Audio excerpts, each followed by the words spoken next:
цагдаа руу нэг давталж байгаа нэг зураг байдаг штэ таны. Тэр юу ямар жагсаал байсан юм бэ? Тэр Монголын ээж нарыг одонтой болгосон жагсаалын оргил үе. Тэр социализмын үед амьдарч ажиллаж байсан хүмүүсийг арчилсан нийгмийг хүлээн зөвшөөрснийхэн төлөө тэр архивыг устгаж тэр та нарын зөвшөөрсөн энэ зах зээлдээ та нар ингэ сайхан амьдраарай гэсэн юм шиг хясан боох ажил хийж тэр архивуудыг санаатгаар дарсан юм биш байгаа да. Манай Монголд нэг ийм юм ажиглагтаад байна тий. Ахмадууд төрүүлж ер нь юмд явж одоо их орноо хамгаалах тал дээр залуучууд маань нэг л хөдлөхгүй байна. Тэр үед бас л адилхан залуучууд гарч ирээгүй юу? Маш бага байсан шүү дээ. Маш бага байсан. Байсан. Гэтэ цөө. Бид нар юун дээр халтаа хийчихв? Би дааж 6 удаа нэр дэвсэн шүү дээ. За оюу толгой дээр би ингээд одоо бүр эцсийн үзье гэж би хэлсэн үнэн. Би одоо үзэхээс арга алга 100 төгрөгийн ямиг 600 мянга 600 төгрөг болгож оруулж ирдэг. Ингээд зардлыг өсгöd бид нар болон асуудал гаргаж хат. Манай Монголын төр яг энэ дээр хяналт тавихгүйгээр зардлын батлаа явуулдаг тийм.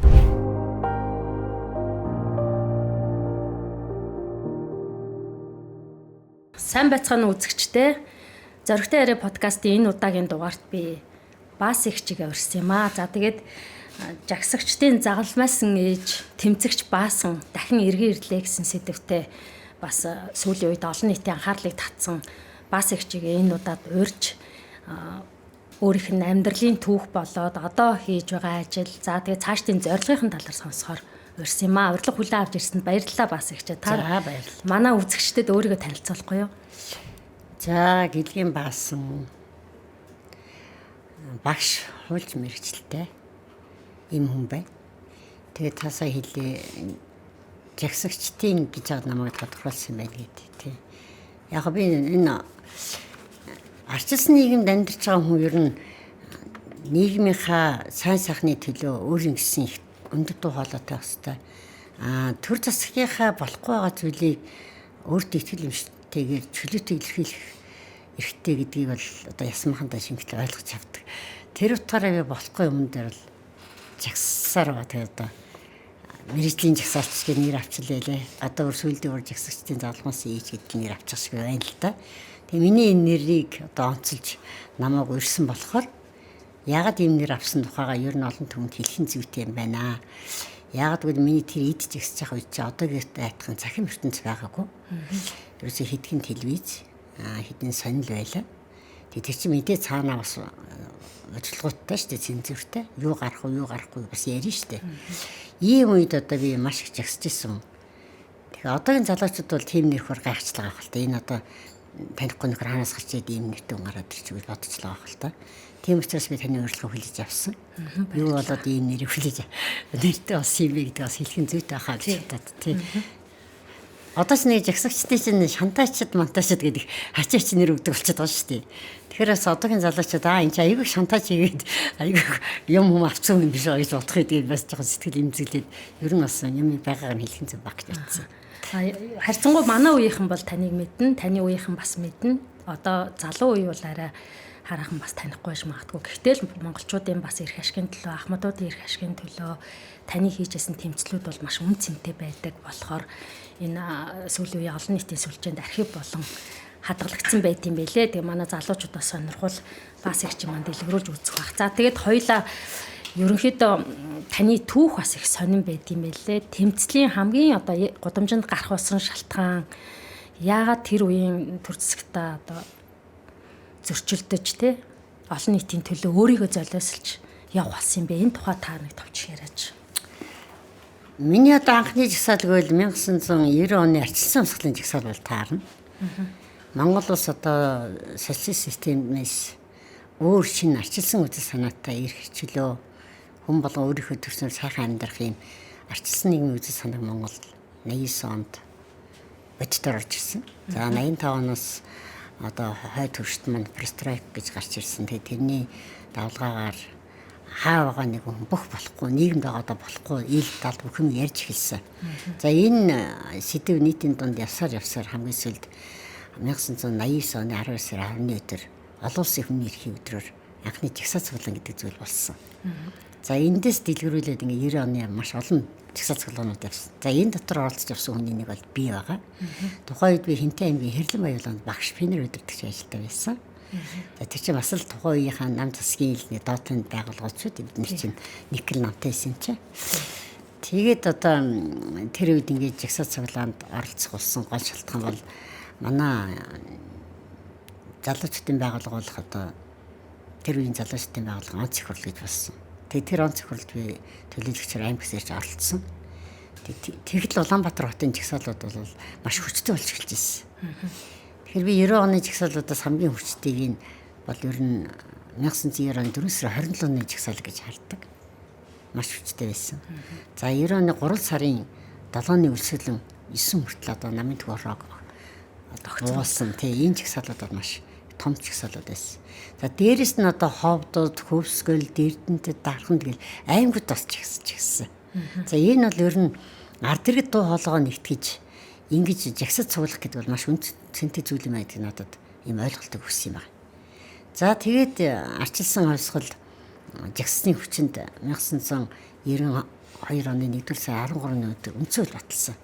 За энэ хуулийн 2-р бүлэг дээр хүний эрх зүйн гэсэн том бүлэг батлагдсан. За тэрэн дээр бол хүн итгэл үнэмшилтэй байна. Үзэл бодолтой байна.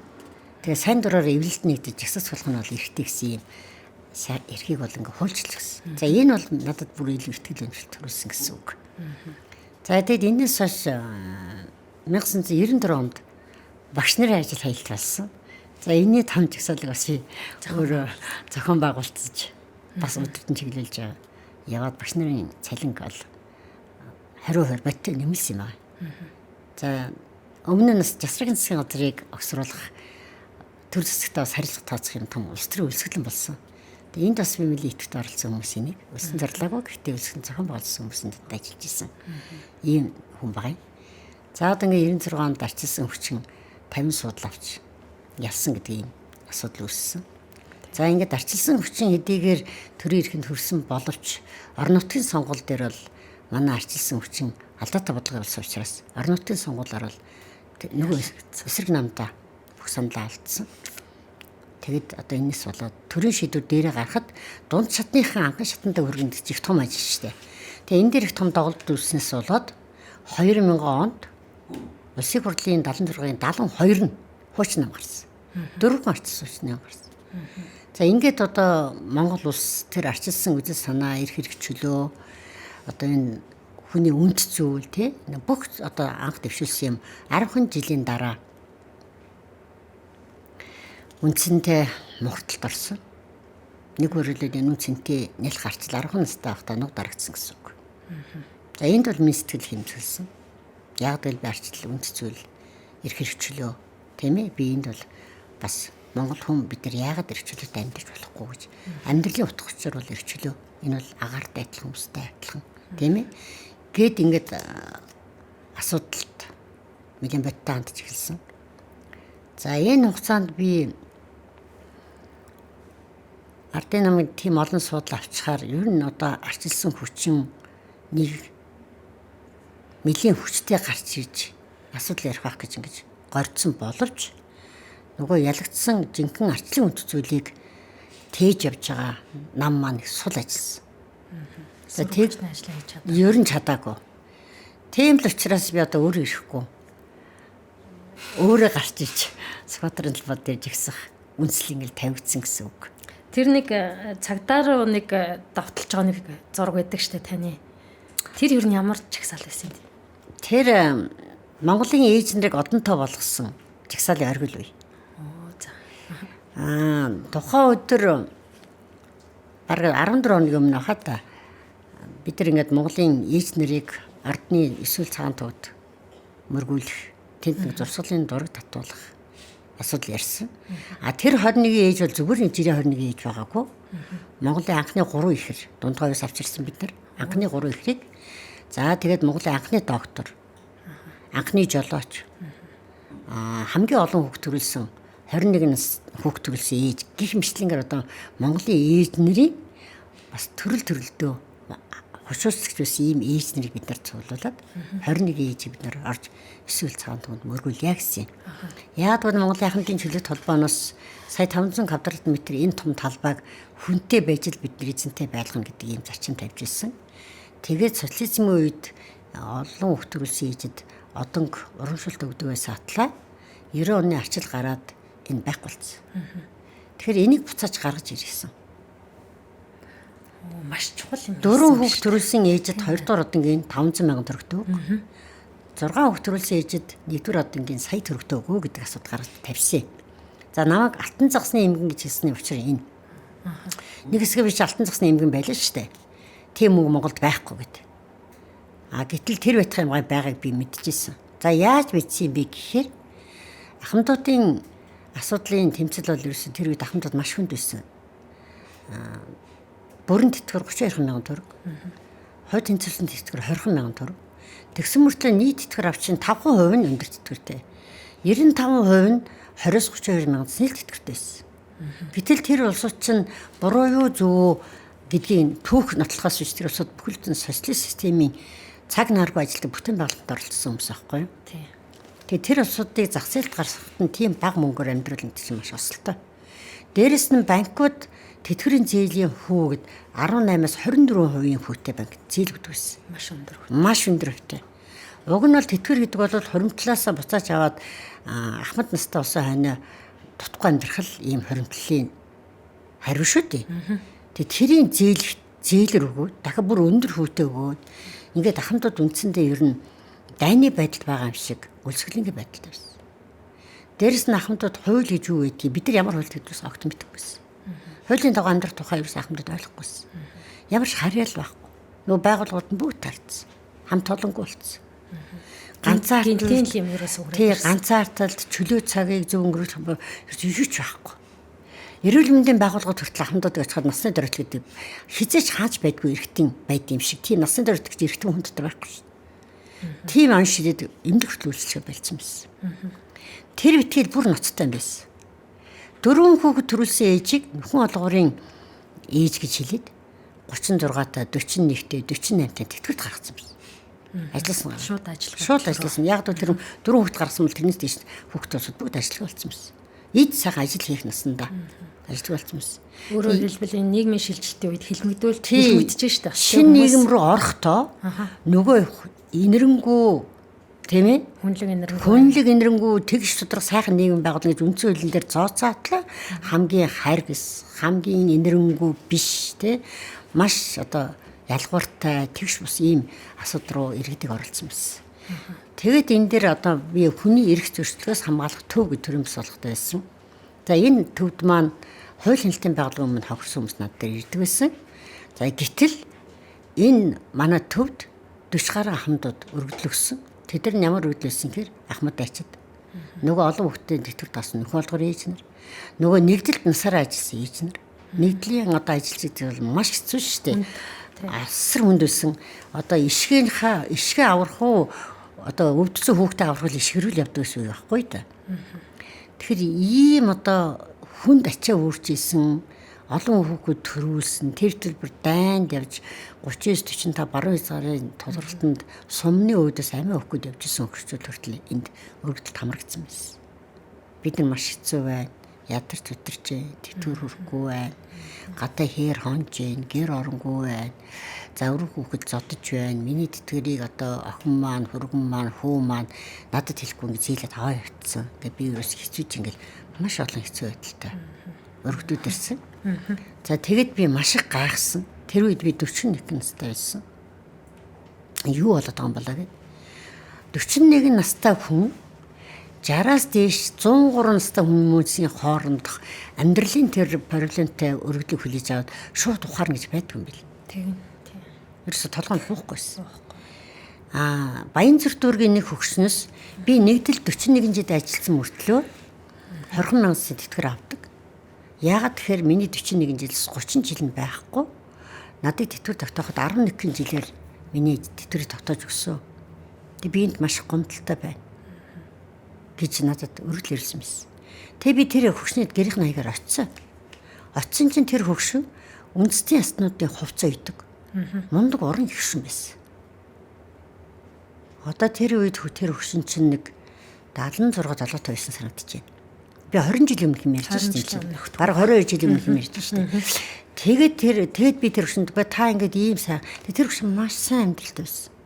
Ганцаараа мөртлөө. Гэхдээ та ингээд 20,000-ны тэтгэвэргээд гомдолтой гэдэг ингэсэн байна. Танд ч одоо ингээд аяг маш. Таач бүр өөрийнхөө эдийн засгаар аяг мундаг шүү дээ. Гүй надад тэр мөнгө нь хамаагүй.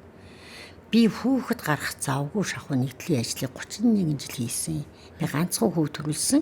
Тэр хүү маань цэргээс ирээд ингээд тэнгэрт явсан. Би ингээд ганцаар олсон. Одоо би ингэхээ мэдсэн бол маш олон хүүхэд гаргаж авахгүй яадаг гэж би гомддог. Тийм учраас би хөдөлмөрийн дэвтэр дээр ятгана 41 жилийн бичүүлмээр. Над 20,000-аас нь асуудал 41 жилийн бичүүлэх гэдэг нь надад асуудал юм гэж надад тайлбарлаж өгсөн. Тийм учраас би энэ ахмадуудын ажилласан жил ягаа байхгүй юм багчдыг бол би бас гайхсан. Тэгсэн энэ архивтай холбоотой байсан. Тэгээ би хөгчтөр өргөлгарсан хөгчүүлээс нэг 26 доллар нэгдсэн санагдаж байна. Бүгд нь уцаар дуудсан. Уулзъя гэд. Тэн дотор 3 ахмад дайчин байсан. Нэг ахмад дайчин хөрөг бүр хээр гадаа хондог гэд. Гэр орон байхгүй. Дунааны уйлралд би картон цас твсээ гадаа хондог. Өвөл хөөдрөхөр би педисэн дотор суугаар хондог гэд. Тэгээ маш би бүр чочирдчихсэн яг үнэ хэлэхэд. Тэр үед би чочирж байгаа мэдгүй байгаа юм л да. Гайхчихсан. Одоо бодоход би айгу одооны хүүхдүүд илээс шоконд орчихсон баг. Тэгээд би энэ та нарт архив тэтгэврийн тогтоолуудын гэсэн чинь бид нар явж өөрсдөө архив олж ир гэж хэлдэг гинэ. Тэгээд сэлэнгийн 2 нэг гэрвлийн 2 битэрүүд хөвсгөлд амьдарч байгаа сэлэнгээ шилжиж ирсэн. Тэгээд тэтгэвэр тогтоох гэсэн чинь сэлэнгээс явж архив авч ирсэн. Юу хөвсгөлөөс авч. Тэгээд хоёулаа хөөх юм мөнгө төргөө нийлүүлээд хөвсгөлд очсон чинь шатцаа гэдэг өгөөгүй. Дахиад нэг хүн бид орнотоос архив авах гэсэн чинь үерт орсон гэдэг өгөөгүй. Гэсэн орцсон хүмүүс архив авчихсан тунц өг. Тэгээд би энэ ч юу вэ гэдэг ТV галын манд руу тэр үед хичнээн Монгол улсын хэмжээнд хичнээн архив үерт авсан, хичнээн архив галд орж ирсэн энэ тэргээд би мэдээл авах тийм баг байхгүйсэн шүү дээ. Харамсалтай тий. Тэгэхээр ерөөсөө би юу гэж хамгийн сүүл тэрийг дүгнсэн бэ гэхээр тэр социализмын үед амьдарч ажиллаж байсан хүмүүсийг арчилсан нийгмийг хүлээн зөвшөөрснийхэн төлөө тэр архивыг устгаж тэр та нарын зөвшөөрсөн энэ зах зээлдээ та нар ингэ сайхан амьдраарай гэсэн юм шиг хясан боох ажил хийж тэр архивуудыг санаатгаар дарсан юм биш байгаа да гэдэг бод над төрсөн. Тийм учраас би энэ архивын бичиг баримтаар геноцид таллага явуулж шүү гэж хэвлэл орлуулсан. Би ер нь Монголын ахмадуудтай холбогдоод маш олон удаа хэвлэл орлуулж ирсэн. Би нэг 2016 онд нэг дэвшигтэй илүүд хийсэн хэвлэлийн орлоо тооцоод үзэхээр нэг 70 гаруй хэвлэлийн орл байсан. Бараг 100 гаруй удаа жигссэн байсан. Тэгээд чинь архив тэтгэврийн асуудлаар жигсэн, ахмадын хуулийн асуудлаар жигсэн, ээж нэрийн одонгийн асуудлаар жигсэн, ахмад дэшний орон сууцны асуудлаар жигсэн. Маш олон төрлийн жигсаал. 100 гаруй жигсаал гэж асар том тоо шүү. Тэгээд би бас ахмад дэштийг бас идэр аягүй их тийм тоглоом мэдвэсэн. Нөгөө ахмад дэш чи өөр хэмнэ энэ хотын царханд орон сууцны өргөжлөгдөх юм байна. Тэгэд хотын цагиргаа зах зээл шилжсэнээс хойш ард иргэдэд орон сууцох ямар ч хөлн зогсолт байхгүй. Ямар ч эдийн засгийн их усур байхгүйсэн. Тэгсэн мөртлөө хүмүүсээс өргөдөл авдаг. Өргөдлийн хүлээж аваад хураагаал. Тэгээд 5 дахь өдөр болгон цуглуулдаг байсан. Тэгээ бүтгээд ийм дугаар өгдөг. Алган чиний орцаасан дээр та тэдэд байна. Та 170 байна. За та 503 байна гэдэг дугаар өгдөг. Тэгээ гэртээ хараад уцаа хүлээгээ байж уцаар хүлээгээд байранд оролцдог ингээ хуурчдаг. Ийм байсан. Тийм би манай аав ахмад дайчин хүн байсан яг түүхий чинь. Тэгээд нэг удаа ахмад дайчид энэ өндөр дээр Улаанбаатар гэдэг нэг өндөр банк биш үү? Тэрний хідэн давхар зэлийн хуралдтын бид нар та тэр хурлыг очиод хашиг над хоёр ахмад дайчнаад өөрсдөө ирж хөрх хамт авч явсан. Тэгэд очисон чинь ерөөсө хуйлтай юм шиг, эдийн засгтай юм шиг, байрын зохицуулдаг юм шиг аюу хотлоо хуурцсан тэр хурцлыг тэр заалар дүүрэн хүн ганц ахмад дайчид биш. Одоо манай урлаг соёлын зөвтөлтөнгүүд одоо ингээл үйлдвэрийн газар олон жил ажилласан бас нэг усаасаа байр авчихсан гэсэн хүмүүс за урд нь байртай байж байгаад хойрлогдож явахаараа байраа буцаагаад тусгаацсан хүмүүс гэл төрөл бүрийн байр нь болсон. Тэгэд би ингээд бүр улаанцаа худлаа ярьж харна тэсгүй тэр болонгоос та нар яагаад ингээ хуульч байхгүй орон сууцны зохицуулч байхгүй батлагдсан төсөв хөрөнгөч байхгүй мөртөө яагаад энэ олон улсад 5 дахь өдөр болгон цуглаж худлаа яриад байгаа юм би гэд би хэлсэн. Би яагаад энийг хэлэх болсон бэ гэхээр шуун паприкас нэг өвөө хоцрон өвлийн тэсэг мөдөнд хөөрхөн амтан бүр нусмас нь хөлдсөн ирж байгаа. Таягтай. Би хоцорчлоо гэд амьсгаацсаар. Тэгээ би тэр үг хараад өрөвдсөн. Хүнийг ингэж худлаа ярьж хаа байсан тэндээс дуудаж, дааруулж, хөрвүүлж тэг гордох ямар юм бэ? Чи болохгүй байхгүй. Тэгэд би хилцэн тэсэхгүй. Тэгсэн чинь 80% гаргаач надад байгаа гэдэг юм. Намаа заалдуруулсад хөөсөн. Тэгэд би нөгөө надыг өрсөн хоёр ахмад ажид хэлсэн. За хэдүүлээ ер нь нэлийн их юм судалж ижихгүй наач ер нь их учир дутагдaltaй болж байгаа юм байна шүү хөрчүүлмүүдийг би хэлсэн. Дараа нь би хотын захиргаан дээр бэлэг дарахтаа уулзаад ер нь энэ хотын захиргаа яагаад ингэ хутлаа яриад байгаа юм бэ? Та нар орон сууц шийдэх юмгүй мөртлөө ингэ хүмүүсээс өргөдөл аваад цаасан дээр дугаар өчиэдэг хуурд юм биш тий. Энд ч өөрөөс болохгүй шүү бэлэг дараасан. Харин тийм юм надад ингэ хүмүүс өргөдлөхөө авахгүй гэх болохгүй тэгээд авдаг гэд. Гэхдээ нийт хичнээн хүний өргөдлөө гэсэн 10,000 гаруй нэгдсэн. Тугайд. За та 10,000 гаруйны өргөдлөлтөөс ахмад ашигны өргөдөл хэд бэ? Тэр та нандыг ингэ бөгнүүлээд тусгаарлуулаарай. Гэж би бэлэг дарах санал тавьсан. Тэгээд бэлэг даргын саналыг хүлээж авсан. Тэгээд тухайн үед одоо орон сууц улс ахмад ашигны өргөдлөг авсан чинь хамгийн дээд нь 41 жил хүлээсэн хүн байсан. Арайчтэй тийм ээ. Хэлэх үг болдоггүй. Бүр би өстө үндэл би бүр гарч ингэж арай болохгүй шүү дээ. Тийм учраас ахмад дайчтай та нар орон сууц олго 35 сая төгрөгтэй тэнцэх орон сууцаар ханга. Дайнд орсны тэтгэл уйлрал 54,000 төгрөг өгчээсэн. Сард 8,000 төгрөг өгчээсэн гэсэн үг. Тэрийн сар болгон 200 болгоч гэсэн. За ингээд ахмад дайчны орон сууцны асуудал хүндсэн. Тэр намайг иркэж аваа гэсэн. Яагаад тэр ийм үг Монголд байхгүй. Тэр нь 63.7 тэрбум төгрөлжсэн. Тухайн үед нэг 3,000 гаруй ахмад дайчин бүртгэгдчихсэн. Яг тэмцэл эхэлж байхад. Тэгээд яг тэмцэл дуусахад 1178 ахмад тэр орон сууцыг орж чадсан. Энэ тэмцэл дундаа завсарласан. 2017 онд засгийн газрын тогтоол гарсан. Ахмад дайчтай орон сууцын асуудлыг шийдвэрлэх. Тэгсэн чинь ахмад дайчид маш их баярлалаа. Ста баярлалаа баасан минь ста тэмцээр байгаад тусаа ингэ шийдчихлээ гэж ингэж 2017 тэгэхээр би хэлсэн. За би бол баярлахгүй. Та нар хангалттай хурцууч би бол баярлахгүй. А би хизээ баярлах уу гэвэл та нарт нэг өрөө байр орон сууцны төлхөрийг гардалсуу дээр би баярлана. Тэрнээс өмнө би баярлахгүй. А та нар бол ингэ засгийн газрын энэ тогтоолд цаасанд баярлаад харьцааж байгаа юм байна. Болно. Би та нарыг жагсаалахыг хэлээгүй. Та нар өөрсдөө эвлэлт нэгдэж жагссан, асуудлаа тавьсан. Тавьсны буян засгийн газрын тогтоол гарлаа. За энэ хүртэл ингэ боллоо гэж та нар үдчих бол гэртээ харж болно. Тэр үе хангалттай их ажилтаа байсан. Тэгсэн чи ахмад болно баасан мэт энэс л юм юу ах гэдэг явцгаас. За нэг хэсэг би нуруу амарсалтай. Та бол одоо ахмадын холбооны дараагаар би Монголын ахмадын чөлөө толгойн тэргүүн. За. Монголын ахмадын чөлөө толгомж их сонин байгуулагдсан шүү дээ. Бас би Монголын ахмадын холбоо гэж байгуулга байдгийг мэддэггүй шүү дээ. Би ч залуу дөнгөж 41 хүн ч мэддэггүй шүү дээ. Тэгсэн хөгжил ингээ Монголын ахмадын холбоо гэж байгуулга байдаг гэхэд тэгээд та нар яадаг гэсэн чи баг харьцдаггүй гэдэг байгаа байхгүй. Тэгэхээр би гайхаад тэр Монголын ахмадын холбоон дээр ноцсон. Тэгсэн цэнцрүүгээ дарга нь байсан. Нэвтнэшилтэй хүн. Тэгээ би цэнцэр дарга нь хэлсэн. Хөөе ахмадууд чинь бадарч байна. Тэтгэр нь юм байна, хууль нь юм байна. Тэ харьяалал тэтгэр нь хөрөхгүй байна, тэтгэрийн зээлийн хүн өндөр байна гэдэг айгүй асуудал болж байгаа биш үү гэдгсэн чинь тэгээ одоо яах вэ? Үгүй яах вэ гэж ахмад болов та нарт хамааралтай үздэй гэсэн чинь манад одоо нийт ахмадууд хамаардах шаардлага байхгүй ч гэсэн байхгүй. Тэгээ ямар ахмадууд хамаарах юм гэсэн чинь одоо албан тушаал ашигласан тийм дээд зандааныхан эрх мэдэлд одоо дийл юм уу эртний ч юм уу тэр үедээ л одоо тийм алба бичсэн одоо тийм хүмүүс дараанаар хамаардаг болтой юм байна. Ойлгож байгаа байхгүй. Тэгэхээр би бүр гайхаад. Гэхдээ ер нь энэ Монголын эмэгтэйчүүдтэй холбооч гэсэн тийм. Тэгээ би ч одоо тэр үеийн 40 эдтэй юм чи нөгөө юмыг цэндүүдээр нууж хаах юус тийм ойлголт надад байгаагүй. Тэгэл дахиж ирээд хөөшөө хөгжүүл минь надад хамтаа холбооч ингэж хийж тэгээд би нөгөө сонсон юм бол байгаар нь хэлчихгүй.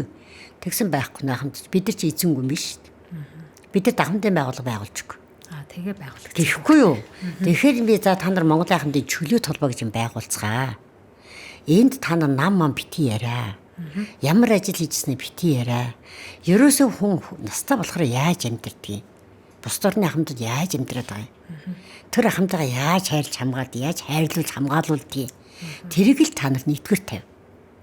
Тэгээс мэдээ сонгуул болохоо та нар нам мамаа дагаад явнаа. Тэг сонгуулаа дуртаад даа. Энэ ахмадын хуулзын асуудлаа та нарт нам мамынхаа байранд дуртаад даа оч. Энд л та нар битээ намаараа хуваагд, насаараа хуваагд, ажил төрлөөрөө битээ хуваагд. Ингээд нэг ирэх шиг байх хэрэгтэй. Гэт би ахмадын чөлөө толгойн 4 мөрийн боловсруулж өгөөд хурал хувийг нь хийдэг байхгүй юу? Одоо хотод 270 хүнтэй хурлуулж илүү яалаа. Тэгээд нөө тэр байгуулагч удирдах ингээд нөх хүмүүсийн нэр дэвшиж штий. 5 хүний нэр дэвшсэн. Тэгээ миний нэр дотор дэвшээ гараад ирсэн. Тэгээ би чи 40 хэдэн хүн чи юу гэж ахны болгон даргаална гэж өөрөө зүтлэхэд энэ чинь тий. Өөр тоогоогүй. Тэгээ нөө хурлын батгаас сотгоолын бичээд ингээд юм янзлж өгөөл алимаагаа энэ төргээл одоо нүдний эмчим хүмүүс надтай сууж байгаа штий бид их олуулсан. Хурлын энэ дээр одоо удирдах байгаа судан цаанатай. За тэгээд ингээд bijсэн чинь миний нэр бүр 4.7 чөлөө гараад иртий. Хөөе хамтдаа би яаж хийж чадах вэ? Би ч одоо ингээд 2 төрөн бас байгуулгатай. Би ийм та нарын удирдах зүйлс би чадахгүй. Та нар одоо инквайр ахыг гэдэг хаал дүүрийн инквайр гэдэг ах байсан. Тэр миний дараа дээр нэр нь орж ирсэн саналаараа. Гэхдээ та нар инквайр хамахыг ингээд даргаараа тавиа. Эрдэнэсийн юм чи ингээд байна штэ гэсэн чинь нэг өвөө босч ирдэг. Хүмүүс 2-т юм 3-т байж болдго юм уу? Чи нүд ам сайтай байна, чих хоолой сайтай байна, таяг маянд орчоогүй байна. Над компьютер мэдэж байна. Тийм учраас бид нар ийм хөлтэй гартай нүдтэй амтай ийм орчин үеийн техник хэрэгсэл мэддэг ийм хүнээр тавина. Гээд одоо итгэсэн чинь хүмүүс алгадсан шууд намд тавьчихдаг. Тэгэл тэрнээс хойш одоо хүртэл тэгээ би бүр гайхаад учраа олохгүй. Эхний 7 хоног вирус учраа олохгүй ч юу болж байгаа юм болоо. Тэр чинь миний аав ээжээс ах хүмүүс явж штэ тэр чинь. Тэгээ бүр ингээд 7 хоног бүр яахаа мэдгүйсэн чинь нэг хэдэн хөвчөл ороод тэр басан тэргүүнэ тэгээд орсон чинь гээд ингээд 7 хоног яач вэ гэнэ. Тэргүй одоо яахаа би ч одоо яах вэ. Тэгээ бити тэгээд тийм байхгүй. Бид нар чамд заагаад өгнө гэл.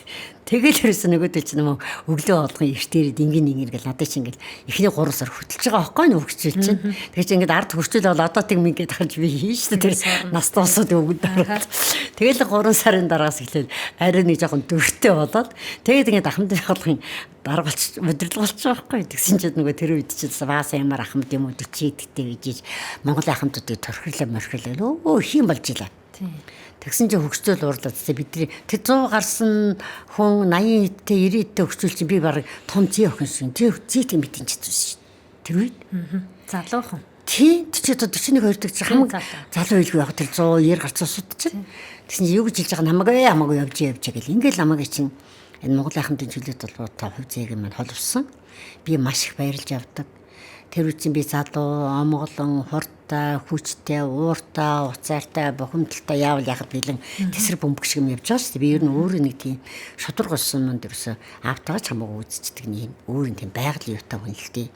Өсөд чочин нуу. Би яг асууя гэж бодож хэлсэн. Севэрс надад байдаггүй. Өөр байглаасаа өгцөн. Тийм одоо хүүхд тахны тийм зантай би. Тэгээд ерөөсөө тийм зантай хүн ч ерөөсөө аюу хэцүү юмд хэрэгддэг. Тэгээд тэр хөвчөлт надад засрах юм зааж өгсөн. Ингэдэг гэл. Тэр төлөд би ч маш хууртай байсан.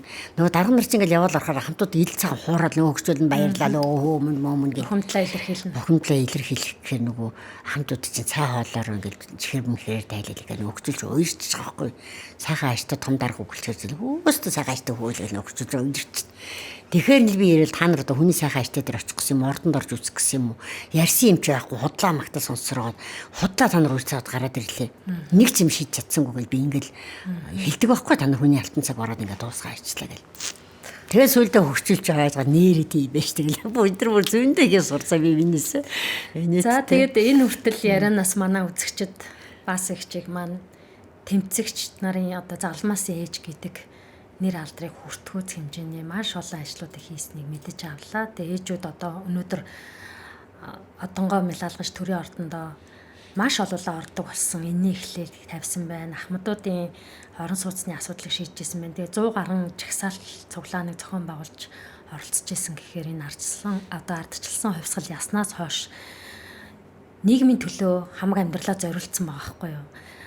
Тэгэхээр би бол таныг одоо ингээ ярилцаж суухдаа нөгөө хүмүүс төр нийгмийн зүтгэлтэн гэлээдэг. За яг төрд нь очоогүй гэж болно. Гэхдээ нийгмийнхээ төлөө бол үнэхээр энэ жижигхэн биенээс гарахгүй их одоо хүч хөдөлмөрийг гаргаж тэмцэж чадсан байна. Танд баярлалаа гэж хэлье. Тийм. Тэгээд ахмадуудтайгаа одоо ч гэсэн ингээд ажиллаад явж байна бас их чи ер нь та түрүүн би одоо нэвтрүүлэг эхлэхээс өмнө асундаа л гэж бодож ирсэн. Гэхдээ сая ярианд завсраа өгүүлчлээ. Дахиад асууя. Ахмадуудаас юу н таны зүрх сэтгэлийг шимшүүлж хамгийн одоо хүнд хэцүү үлдсэн түүх юу байдаг вэ? Одоо ингээд одоо ч гэсэндээ өр хөвгттэй хаягдсан, гудамжинд амьдарч байгаа, тэтгэр тэтгэмж нь хүрдэггүй, төрөөс бүр одоо эзэнгүй ингээ хаягдсан хөшчүүл зөндөл байна л та. Тэгээд Тийм одоо тэгээд ер нь өнөөдөр ганц ахмадууд биш шүү дээ. Өнөөдөр нь Монголд ад жаргалтай, эгэл жирийн ад жаргалтай, ямар нэгэн төгшөөргүй хөрлөцөт амьдралтай хүний тоог байгуулчихад байна шүү дээ. Одоо бизнес хийх хүмүүс хүртэл сөглөөд одоо үнэхээр хүнд ирдэг үг байгаанаас гардаг болчихлоо. Тэгэд би энэ ахмадуудын асуудлыг бид нэр яаж ингэж амжилтанд хүргэж чадсан юм бэ? Гэхээр ерөөсөө 2005 онд бид нар уул уурхай асуудлыг анх бас би одоо эсвэл миний л энэ Монгол хүн бол төрсний одоо үүрэг байсан байлгүй дээ. Анхын лиценз гэдэг юм бас л би олж мэдсэн. Тэгээ энийг би ашигт мутуудлын хэрэглэх газраас бүх мэдээлэл авсан. 2005 онд тухайн үед 75,000 төгрөг тушаад авчдаг байсан. Тэр нь болохоор би зөвхөн гадаадын 100% хөрөнгө оруулалттай ашигт мутуудлын мэдээлэл авсан. тэрийн төлбөр төлөөд авсан. Тэр үед болж ирсэн.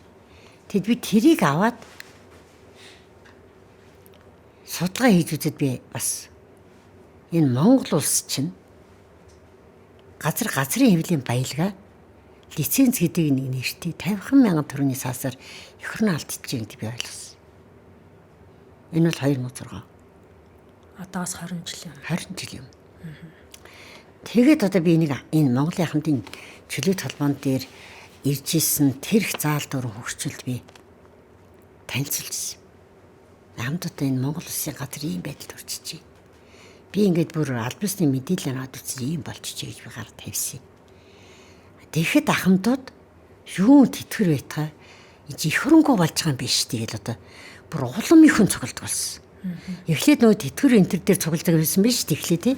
Сүүл дээрс нь юугүй байгальд гэр орон газар шорож бүр байхгүй болж байгаа юм биш тэгээд тэрэн дээр одоо бие биенээс ингээд амаас амд амцарууд маш их хамт цуглдаг болсон. Тэгээ энийг гаргаж тавьсан хамтад бид нар. Хамтуудынхаа буянгаар би скватрын талбай дээр 4 жил өвөл хавар намар зөнгүү бүр наадмын өдөр хүртэл бид энэ скватрын талбай дээр энэ мэдээллийг нийт тараад зогсчихсон. Тэр үед хөх толгой сонины 4-р нүрдээ би бүр аймаг гаргаж тавьж ирсэн. Тэгэд энийг тавиад ахаар тухайн үеийн төр засгийнхан одоо ингэж газраа авахж ингэж их баялгаа идчихэж ахмадуудаа одоо тэгж хоосон үлмэн ахмад дайчтай ялангуяа гадаа хонуулаад энэ зөвөр асуудал мөн шүү дээ. Тэгэд энэгээр одоо асуудал тавьж ийж ахмад дайчтай орон сууц мус шийдэгдсэн юм шүү дээ. Тухайн үед бид нар чинь Финландыг өмнөний үеийн тэр сайхан үнэт идлийн маань дур зоргоор авах гэж гэдэг дээр бид нар чинь нэг чанга дуурч ирсэн хүмүүс шүү дээ. 20 жилийн өмнө скватрын талбайд гэр барьж агаад Финландын зүрийг маш томор угаа тавьж агаад энэ тэмцлийг хамтууд надад нэлсэн. Би мэдээлэл богинолсон, анх танилцуулсан үнэ ахмадууд энэ тэмцлийг хийсэн юм шиг. Манай Монголд нэг ийм юм ажиглагтаад байна тий. Ахмадууд төрүүлж ер нь юмд явж одоо их орноо хамгаалах тал дээр залуучууд маань нэг л хөдлөхгүй байна. Тэр үед бас л адилхан залуучууд гарч ирээгүй юу? Маш бага байсан шүү дээ. Маш бага байсан. Байсан. Гэхдээ цөө. Яагаад гэхээр ахмад хүн чинь өөрөө залуу үе, дунд үе бүгдийг даваад нийгмийг бүхэлд нь хараад амьдралаараа нийгмийнхаа бүх юмыг үүрлцээд одоо цаашд явах гэдэг нь баримтат болчихдог хүмүүс аахгүй. Нэгдүгээр, хоёрдугаар хийсэн бүтээснээ хийцэн одоо тэргүй явах газараа явах л өдөр явах юм чинь ар утаа хойж үедээ хамгийн сэтгэл зовдөг хүмүүсийн хамтууд байдсан шүү дээ. За одоо сүүлийн 20 гаруй жилд манай Монголын залуучуудыг амин хуваа хичээдэг одоо жүжиг тавьдаг, богино ашиг хайдаг, маш амархан их мөнгө болохын төлөө зүтгүүлдэг. Одоо бие биенээ хайрладаггүй. Одоо нэг хүүхдүүд дээр нутаг шаах гэдэг тий. Бүр нэг жодоггүй. Одоо ийм аюултай байдал руу хүүхдүүдийг залуучууд их сургаж шүү дээ. Бүр бодлогоор сургаж шүү дээ энийг. Би л маш их гол харж явдаг. Бид нар ч одоо миний залуу үед чинь юу бие энтэс өмсөх хувцас хуваагаад өмсөж чинь би нэг хуралж авах гэж тэрийг өгч тэг гээд явдаг. Монголчууд чинь биенээс байгаа байхгүйгаа гуугаад авчдаг. Одоо шиг хаалганаар дамиа бодож бүх юм өөрөө шийднэ гэж ийм нэг юм байсангүй шүү дээ. Тэгэхээр энэ 2005 оноос анх би уул уурхай асуудал гаргаад тавиад одоо 20 гаруй жил болоход уул уурхай асуудал зөв голдролд орсонгүй. Үр дүн гарсангүй. Улам муухай болж байна. Газраа ухуулаагүй аймаг сум баг үлдсэнгүй. Ухаа тэнд жаргал байныг бол огтаалга. Бүгд өрөнд оруулж байна. Байгаль дэлхий сүрч байна. Ан амьтан сүрч байна. Өвс ургамал ус аршаан бүгд сүрч байна. Тэгэхээр одоо монголчууд бид нэр ингээл сүрүүлээд хамгийн сүлд өөрийнхөө гизиг ухуулах дээр тархиа цөм цохиулахын хөлийг суужиж болохгүй ч. Бид нар чинь улс орныг сайхан байлгах, зөв байлгах, бүрэн бүтэн байлгаж хойч үдээ хүлээлүүлж үүрэгтэл Монгол улсын иргэн болторсон биз дээ. Тийм, иргэний үүрэг байгаа. Энэ бол иргэний үүрэг байгаа. Дээрээс нь дэлхий дээр байгаа энэ олон халуун, устай, усгүй, далаатай, далаагүй газар төрж явахт хамгийн сайхан газар төрсөн монголчууд биз дээ. Би бол тэгж хардаг. Би гадаадын орнуудаар явж үзсэн. Тэг миний эх орн шиг сайхан эх орн байхгүй юм байна. Миний өг дээдс шиг биднэрт ийм сайхан ажрал очиж гисэн ийм төвхтэй, ийм бахархалтай бас байсан ч бид тэр гүйцэхгүй байна. Тэгвэл би ухаардаг. Тэгэхээр би хойч би манаас энийг мэдрээсэй. Тэг мэдхгүй насан дээр яваад энэ л дэ хөрхий. Буруудах юм аалаа. Тийм учраас би одоо бас ингэж авилгын асуудал дээр би ч авилгатай тэмцэх олонны төвлийн удирдад 4 жил ажилласан. Одоо би гишүүнээр нь ажиллаж байна. Тэр үедээ би бас авилга ямар байгаа, юу болж байгаа би 7 хоног болгон хэвлэн урлагийг гарч ирж лээсэн. Над дүр хүндэггүй сэт байхгүй дээ. Би бүхэл юм дээр ингээл бас өөрийнхөө иргэнийхээ үрийг биелүүлдэг. Одоо би өмгөөлөгч болсноос хойш би ингээл одоо газар зөрүүний асуудлыг анхаарал тавьсаныхаа үр дүнд би шин 5 удаа баримтлагдаж хоригдсон хүн. Тэгээ надыг өмгөөлөгч болтохгүйсэн. Манай хамт төрөх манай тэрвэнийг өмгөөлөгч өгөөч гэхээр баасан өмгөөл талхнаас салахгүй байд гэсэн. Салахгүй гэж хэлдэг гинэ. Таны хуульч болсон түүхнтэй. Тийм учраас би 100-гийн талын наслах 50 наснда Монгол Улсын их сургуулийн хуулийн сургуульд орсон. Над 2 зорилго байсан. Нэгдүгürt би сурыг. Өөрийгөө өмгөөлье. Хуулийн хэмжээнд. Хоёрдугаар өөр шиг шударга улсад байвал тэдэнд өмгөөлөгч болъё гэж би бодсон. Тэгээ би хуулийн сургуульд орсон, бакалавр хийсэн, магистр хийсэн. Хуулийн шалгалтанд орсон, би өмгөөлөгч болсон. 50 настай ороод төгссөн. Тэгээ одоо би өмгөөлөгчийн ажлыг хийсэн. Одоо миний өмгөөлөгчийг хаацсан баг. Яагаад? Гэхдээ одоо ингээд би бол одоо аливаа нэг худлаа юмтай би хуульдчих чадахгүй. Би бусдын хийсэн буруу юмны цагирган дотор орж буруугийн бүлэгт барьж чадахгүй. Би одоо миний анхны үйлчлүүлэгч бол 60% зоцоод. Би тэр миний анхны өмгөөлөгч нь. Тэр миний анхны үйлчлүүлэгч. За тэгээ одоо тусгай тогтнолын тулгай гэдэг хүү байгаа. Бас л улс орны тусгай тогтнол бас л болохгүй юмны төлөө тусгай тогтнол зогсож ирсэн хүү шүү дээ. Би тэр хүний өмгөөлөгч. За одоо сүүлд энэ Мөнхбаяр гэж сэтгүүлчийг 10 жилээр хорчлоо. Энэ хүнийг хорихдоо үндэсний аюул байдлын эсрэг гэмтэр хийсэн гэж 19-4-өр хорсон. Гэтэл Мөнхбаяр эсрэгээр бүр үндэсний аюулыг хамгаалдаг хүн байхгүй. Тэрний төлөө дуу хоолой гаргадаг. Тэрний төлөө баримт цуглуулдаг. Тэрний төлөө бүр дэлхийд дахинд ярьдаг. Бүр Монголд үндэсний төлөө дуурдаг. Тэгсэн чи эсрэг. Тэгсэн чи эсрэгээр энэ хүн үндэсний эсрэг гэмтэр хийсэн гэд 10 жил ял авч сууж. Бүгд 8 дахь хятад ард улсын эсрэг тагнал хийсэн гэд 10 жил ял авч сууж байгаа шүү. Би энийг эсэргүүцсэн. Яагаад бид нэр тусгаар тогтсон хил хязгаартай хуультай бүрэн ирэхэд тус үйжиж эх орныхоо төлөө дуурахаар эх орныхоо төлөө, эрх ашигын төлөө дуурсныхаа төлөө ял авах. Өмнөх хөршийнхөө нэрийг дурдж ял авч байгаа. Гэдэг Мөнхбаяр хятад эсрэг тагналсан бол хятад л яллаа шүү дээ. Монгол яллахгүй шүү дээ уучлаарай. Бид нар ч хятад нэг мууж болчихоогүй шүү дээ. Тийм ээ? Тэг би энийг зөвшөөрч чадаагүй. Би энийг нээлттэй гараад тавьсан. Яагаад тэгэхээр би амьдралдаа ийм харт холбоолт хүсэхгүй. Үеийн үед, үрийн үрд миний үргэлжлэл амьдрна. Миний өвд эцсийн нэр төр тэнгэрт байгаа. Миний ээж аав нь овгилжсэн аав минь нэр төр гэж байна. Тэгэхэд би одоо ингээд хүний хэлсээр ялаж яхад би ингээд өлбий чөөл тэрийг дуудгаа өнгөрнө. Би тэгж өөрийгөө тал бие буудаж чадахгүй. Энэ бол миний зүрхний тал бие буудсан. Надад энэ ялын төлөвлөгөө бол мөнхөөр энэ ял бол миний биеийг талыг буудсан. Одоо тийм учраас тийм мөнхөөр хоригдож байгаа. Тийм учраас би миний тал бие мөнхөөртэй хоригдож байна. Миний өмгөөллийн эрхийг хаах бол энтэй л холбоотой. Тэгээ ийм байж болохгүй л дээ болно. тийм. Та яг энэ байдлаа одоо Монгол улсын ерөнхийлөгчд хандаж загтал бичиж үзсэн үү? Яагаад гэвэл энэ үндэсний эрх ашигийнхаа төлөө явсан. Хандсан үндэсний аюул байдлын зөвлөлт Монгол улсын ерөнхийлөгчтэй хит хит уулзсан байгаа. Бидний дунд тодорхой хэмжээний үйл ажиллагаа явагдаж байгаа. Гэхдээ энийг би нээлттэй гаргаж ярихгүй. Тэгээд саяны таны ярьснаас одоо ингээд сэтгэл зүрх эмзэглсэн юм олон асуудлыг ярихаар би ч гэсэн ингээд тогтож суухад хэцүү л байна сонсоход яагаад бид нар нэг юм шудраг бус юм руу яваад орчих вэ? Хамгийн одоо хүн ардынхаа сайн сайхныг манж байгаа засаглал бол шүүх засаглал ах хэвээр шудраг хэсгийг тэнд тогтоон. Гэтэл сүүлийн үед иймэрхүү одоо та тэмцснийхаа төлөө тавуудаа хоригдож үзлээ л гэж байна тий баригдаж энд нэг ийм шалтгаанаар хүн хоригдож байна гэдэг ингээр энэ нэг шудраг хэсгийг одоо бид нар хаанаас олох юм бэ? Шудраг хэсгийг хатуу зарчмын өндөр дуутай ажил тогтоохоос шудраг хэсгийг гуйлж, гуйшиж, ийж, тааж, хөдөө тогтоодог юм л та. Тэр Монгол улс 1992 онд үндсэн хууль баталцаад шүүх эрх мэдэл, хууль тогтоох эрх мэдэл, гүйцэтгэх эрх мэдэл гэдэг ингээд эрх мэдлээ хуваарлсан.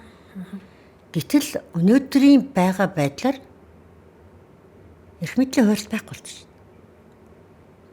Нэг л гардаг шүү. Улсын хурлд олон хаан болно. Тэд нар бүгдийг барьж. Өнөөдөр шүүхийг томилдог, төсөв хөрөнгөний баталдаг, шүүхийн одоо ажиллах тэр механизм хэрэгцээг нь хангадаг ч ерөөсөл төсөв батлах улсын хурл дээр ярьж. Хараад бус байдал нь алдагдсан. Алдагдсан. Энэ засгийн бүх хэрэг ард түмний мэдэлтэй байна л гэсэн. Засгийн бүх хэрэг гэдэг чинь хууль тогтоох эрх мэдэл, засаглах эрх мэдэл, шүүх тогтоох бүгдийн гэсэн үг шүү. Ард түмний мэдэл байхгүй шүү. Юу ч байхгүй. Ард түмэн одоо сонгуулиар би өөрөө шууд юм уу төлөөллөөрөө эрх мэдлийг хангана гэдэг ингээд байхад одоо нөгөө төлөөллийнх нь нөхдөд дандаа заллингууд болсон. Хувийн эрх ашигаа бодсон. Худалч хулгайчуд болсон. Дийлэнх. Энэ 2012 оноос хойш бүр хар машин гээд бүр Европод, Азад маш олон сонгуулийг дээрэмжижсэн энэ хар машины технологи Монголд орж ирсэн шүү дээ. Тэрнээс хойш одоо Монголын ард түмний хүсэл зоригийн эсрэг сонгуул болдог болсон. Одоо би 1000 доржин төлөв зураад нэмэргүй шүү дээ. Тэр хар машины сервер дээр хингэж команд өгсөн тэр нь л гарна шүү дээ. Тэгээ хар машинд хэн орж сервер таалагдахгүй бол хамгийн их мөнгө өгсөн нь таалагдаж шүү. Нөгөө гадаадын өнөөдрийн газар шарга авах гэж улсуудын зорилгыг биелүүлж чадна гэж гарын өсөг зур тэдээр гар хөл болох гэж урууж чадсан улсууд ирэх болдоо шүү. Тэгэхээр улсын хурл хууль тогтоох дээд байгалаа ард түмний төлөөллийн байгал бишүүлсэн. Энэ бол ашиг сургалтын хамгийн өндөр авилгал авдаг, хамгийн өндөр гадаадын дурвдаг хүмүүсийн төлөөлөл бий болдог болчих. Би өөрөө энийг нотлоо шүү дээ. Бид нар юун дээр алдаа хийчихв? Би дааж 6 удаа нэр дэвсэн юм шүү. Би Монголын ард түмэнд энэ олон ажил хийсэн байхад бас энийг хүрээлээд миний энэ ажлын үр дүнийг амтцсан, мэдцсэн усуд байна шүү дээ. Бид нар усуудыг ч өмнө хийж чаддаг, зохион байгуулж чаддаг, үнийг байж чаддаг баталсан байхгүй да. Тийм л учраас энэ Ахмад дайчдын, энэ Ахмад дууд, энэ одон хүүхдийн эзнэр, энэ шудраг усыг тогтоолгож цалингаа өндөрлсөн багш нар гэх нэг хууль нэлтийн байгууллагын миний ингээд үйлчлэн би 7 сарын 1-нд маш олон үний бас 2008 оны 7 сарын 1-нд ямар аюултай болсон. Яасан олон хүүхдийн шоронд хийх гэж үзсэн. Би бүгдийнээс өмгөл дээр зогсож ирсэн. Хүний төрцөөс хамгаалах төвийнхөө байгууллагаараа. Тэгэл одоо би ерөөсө зогсолтгүй ажиллаж байгаа. Намайг ингээд алга болчтой 2 өрөө байр аваад алга болчлоо гэдэг ингэдэм билээ. Тий. Надад Монгол улсын 5 дахь ерөнхийлөгчөөс Халтмаагийн Батулга гэдэг хүн Монголын ардсан холбооны ойгоор 2 өрөө байр өгсөн. Би 1100 гаруй Ахмад дэждэг орон сууцтай болсон. Авах гавьяатай. Тэгээд гавьяан ч юм гаан ч мэдэхгүй. Би гэр оролд амьдэрсэн үнэ. Тэгээ над 2 өрөө байр өгсөн үнэ. Би баярлж явдаг. Мөнгө баярлж явна. Тийм учраас би энэ хүнийг муу хэлэхгүй. Алдаа тутгалан би өөрт нь хэлцдэг. Бид ойлгохгүй. Над бас монгол хүний мэс чанар гэж байна. Хүн чанар гэж байна. Ёс зудаг гэж байна. Ёс сурт хүн гэж байна. Сэтгэл зүй гэж бас байна шүү. Тийм ээ. Тэгэл одоо нэг 2 өрөө байр нь юу юм? Би яага байранд амьдарч болдгүй. Би 1000 гаруй хүн Ахмад дэждэг орон сууцаа болгосныхоо төлөө 2 өрөө байранд орчих. Яагаад энэ гэмтэрэг? Яагаад энэ Монголын ард түмний ад үзэх үзэгдэл болчиход байгаа юм? Энд чинь монголчуудын хитрхи ядуу байгаа сэтгэлээр тоглож байна. Монголчуудын юм уншдаггүй, хов живээр амьдардаг. Тийм ээ. Шар мэдээгээр таны үед бол одоо шар мэдээгээр амьдардаг тий. Ингээ сургаар амьдардаг. Сургаар. Бүр миний дэргэд зогсчиход намаа хар нүдний шилтэй байхад баасан чинь тэгсэн ш тэгэд миний дэргэд зогсоод ярьж байгаа хүн хүртэл би харж ирсэн. Тэгээ та баасан гоо таних юм гэсэн. Танилгүй яд гинтэр баяа авах гэж байна ш. Гэхдээ би вэ яах вэ гэсэн чи бүч очиж байгаа. Ийм л байна. Тэгээ нэг талтаа гомдмоор. Би гомддоггүй. Би бол гомдохгүй. Би гомдохоос өнгөрсөн талгаа. Би гомдохчгүй, цөвхөрөгчгүй, ухрагчгүй, цуцгачгүй. Энэ миний амьдрал. Энэ миний амьдралын замнал. Миний зорилго, зарчим. Миний итгэл үнэмшил авах.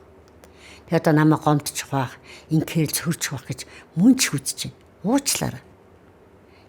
Яагаад чадахгүй? За энэ хугацаанд одоо ингээл тасралтгүй л таавал ажиллаа хийгээл те хүмүүсийн төлөө зүтгэцэн хуульч боллоо, өмгөөллийн ажлуудаа хийлээ дандаа хүний төлөө ажилласан. Эргээд одоо эргэн эрэлт буюу энэ сая оюутлоготой холбоотой жагсаал цуглаан дээр та өөрөө бас яг өвчин зоригтой, мохошгүй би одоо бол эцийг нь үзнэ, үр дүнг нь заавал үзнэ гэд олон нийтэд илэрхийлсэн. Тэгээ энэ оюутлогоо ер нь яг ямар учиртай юу болоод таныг буцаж энэ буцах юу ахтай мөнхийн л ажиллаж исэн. Тэгтээ одоо анхааралд оруулахаас өөр аргагүй бас шалтгаан юу вэ? 6 сарын 8-7-ны шөнө орой би эмнэлгээс гарсан. Тэгээд отгоны лайвыг би эмнэлэгт байхдаа үзсэн. Тэгээ би 8-нд отгон руу мессеж утсан. Чи яаж энэ жагсаал цуглаа юу болж байгаа, хэн удирдах байгаа, яаж зохион байгуулж байгаа, бэлтгэл ажил яаж хангаж байгаа. Би яг нь ер нь жагсаал цуглаанд анхаарлаа хандуулдаг л да. Яагаад анхаарлаа хандуулдаггүй гэвэл нэгдүгээр жагсаал цуглаа өөрөө ямар зорилго гаргаж тавьж байна, хэр төр зохион байгуулалттай байна, тэ? Хүнтэй хохирчих үедээ гэж байгуу сэтгэл өвдөж явдаг. Яг бол маш хөндлөнгийнх олон үзэгдлүүд хүчин зүйлүүд байдаг учраас. Гэтэл отгон маань зайлуул амьсгаатцсангүй одоо хин зохион байгуулалтын бас ичмэнд байл одоо ингээл лайв хийгээл одоо өстой өөр ирэхгүй юм гэж байна. Одоо миний хитэн лоз хийгээл тэрийгөө тэрийг бүүж явна гэж хөрх амьсгатал над руу тэгсэн. Тэгэхээр нь би бас бодсон байхгүй. За одоо нөгөө ямар зохион байгуулалтгүй сайн дурын иргэдийн гарч иж байгаа юм байна. Одоо нөгөө туршлагатай, туршлагагүй, санаатай, санаагүй, зоригтой, зориггүй янз бүрийн болчвол манай жагсаал цуглааны тухай хуулинд дээр чинь нөгөө анх удирдах зохион байгуулсан хүн билээ.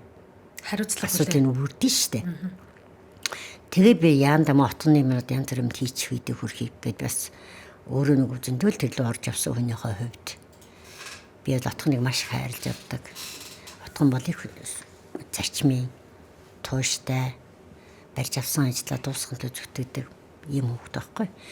Тэгээд би дэр нь очиодоо иргэнийхээ хувьд очие гэж би дотор бодсон. Тэг яг уянгаа битэр чинь бас их олон жил нэг зорилготой явдаг хоёр шүү дээ битэр чинь. Тэгээ би уянгаа руугаа залгасан. Уянгаа чи ингээд юу яаж ийна ингээд отгон мотны асуудал гэсэн чинь үгүй харин отгоо гэж үг хэлээрсэн юм бас гэж. Тэг чи очих гэж байсан чи та яах гэсэн. Үгүй би одоо нэг иргэнийхээ хувьд очиодоо нэг отгож одоо ганцаараа л шахах гүйж ам шиг байлаа шүү дээ гэд би хэлсэн. Тэгсэн юм. Үгүй таныг очиж байгаа бол би ч очих гэж байгаа очих байгаас гэж маргааш талбайд руу зайлаа гэд ингээд тохирсон битэр. Тэгээд би талбайд руу очив. Тэгээ би бас хэлсэн шүү дээ. Би иргэнийхээ хувьд орон зайгаа илтгэж хэлсэн шүү гэдэг. Оюут толгойн асуудал танд бол угаасаа ямар асуудал мэддэг учраас мэдлэгөө яах вэ? Энэ оюутлогоо чинь 2005 оноос ихтэй инквери оролцоотойгоор эхэлсэн. Намбрын инквери. Тэр үед ерөнхийлөгч байсан. За оюут толгой дээр би ингээд одоо бүр эцсийн үзье гэж би хэлсэн үнэн. Би одоо үзэхээс арга алга. Би энэ төр зэгтээ найдсан. Одоо ингээд сайхан болгочих юм баг. 2009 онд биш тий оюут толгой анхны гэрээ байгуулагдсан. Хөрөнгө оруулагчийн гэрээ. За түүний хажуугаар бас хувь нийлүүлэгчийн гэрээ гэдэг юм 2 гэрээ хийсэн байхгүй юу? 2009 онд. 2009 онд хийгдсэн. Тэгээ энэ гэрээнд оюу толгойн санхүүгийн харилцааг ерөөсө Монголын ингээд банк санхүүгийн байгууллагаар дамжуулахгүйгээр хийсэн байхгүй. Одоо нэг хүрэл тэр хөрөнгө оруулагчид нэрж гадаадын хүн ямар мөнгө оруулж иж байгаа, ямар ашиг хонжоо халж байгаа, яаж байгаагаа өөрсдөө ингээд зарцуулахар ингэж ийм гэрээ хийсэн. Монгол бас мэдэх юм юуж байгаа. Монгол бас мэдэх юм байхгүй. Толгой дээгүүр нисчин гэсэн үг шүү дээ тий. Тэгээ энэ аюу буруу юм хийсэн байхгүй. Тэгэхээр гэрээ гэж юу хэлдэм бэ гэвэл одоо би Монгол Улсын их сургуулийн магистр хийсэн хүнийд биш тийм. Манай багш нь надад худлаа хэлчихээг бол гэрээ гэдэг бол тэгшэрхийн эрх зүйд над заасан. Хинтэж даваа байдлаа. Хоёр талаас үзэл санаагаа, ашиг хонжоогоо, үйл ажиллагаа яг тэгшэрхтэйгээр хинтэж даваа ирэх болохгүй. Тэгшэрхтэйгээр хоёр тал гарын үсэг зурсны гэрээг чинэлэг над хичээл заасан юм. Гэтэл оюу толгой гэрээг хардаа та нар. Яагаад манай Монгол Улсын газар дорх байгалийн баялагын асуудлыг хөрөнгө оруулалтаараа дэнжин тавьж ашиг хонжоо хайж байгаа үедээ яахаар одоо хичнээн төрний хөрөнгө оруулалт орж ирсэн юу хийгээд байгаа гэдгийг ягаад Монголын энэ гэрэн дээр тусахгүйгээр бид нар хөрөнгө оруулагч юм чинь өөрсдөө хөрөө байна гэдгийг дураараа гэрээж байгаа. Энд дээр гарах сурч байна. За энэ бол миний анхаарлын одоо гол цэг байсан.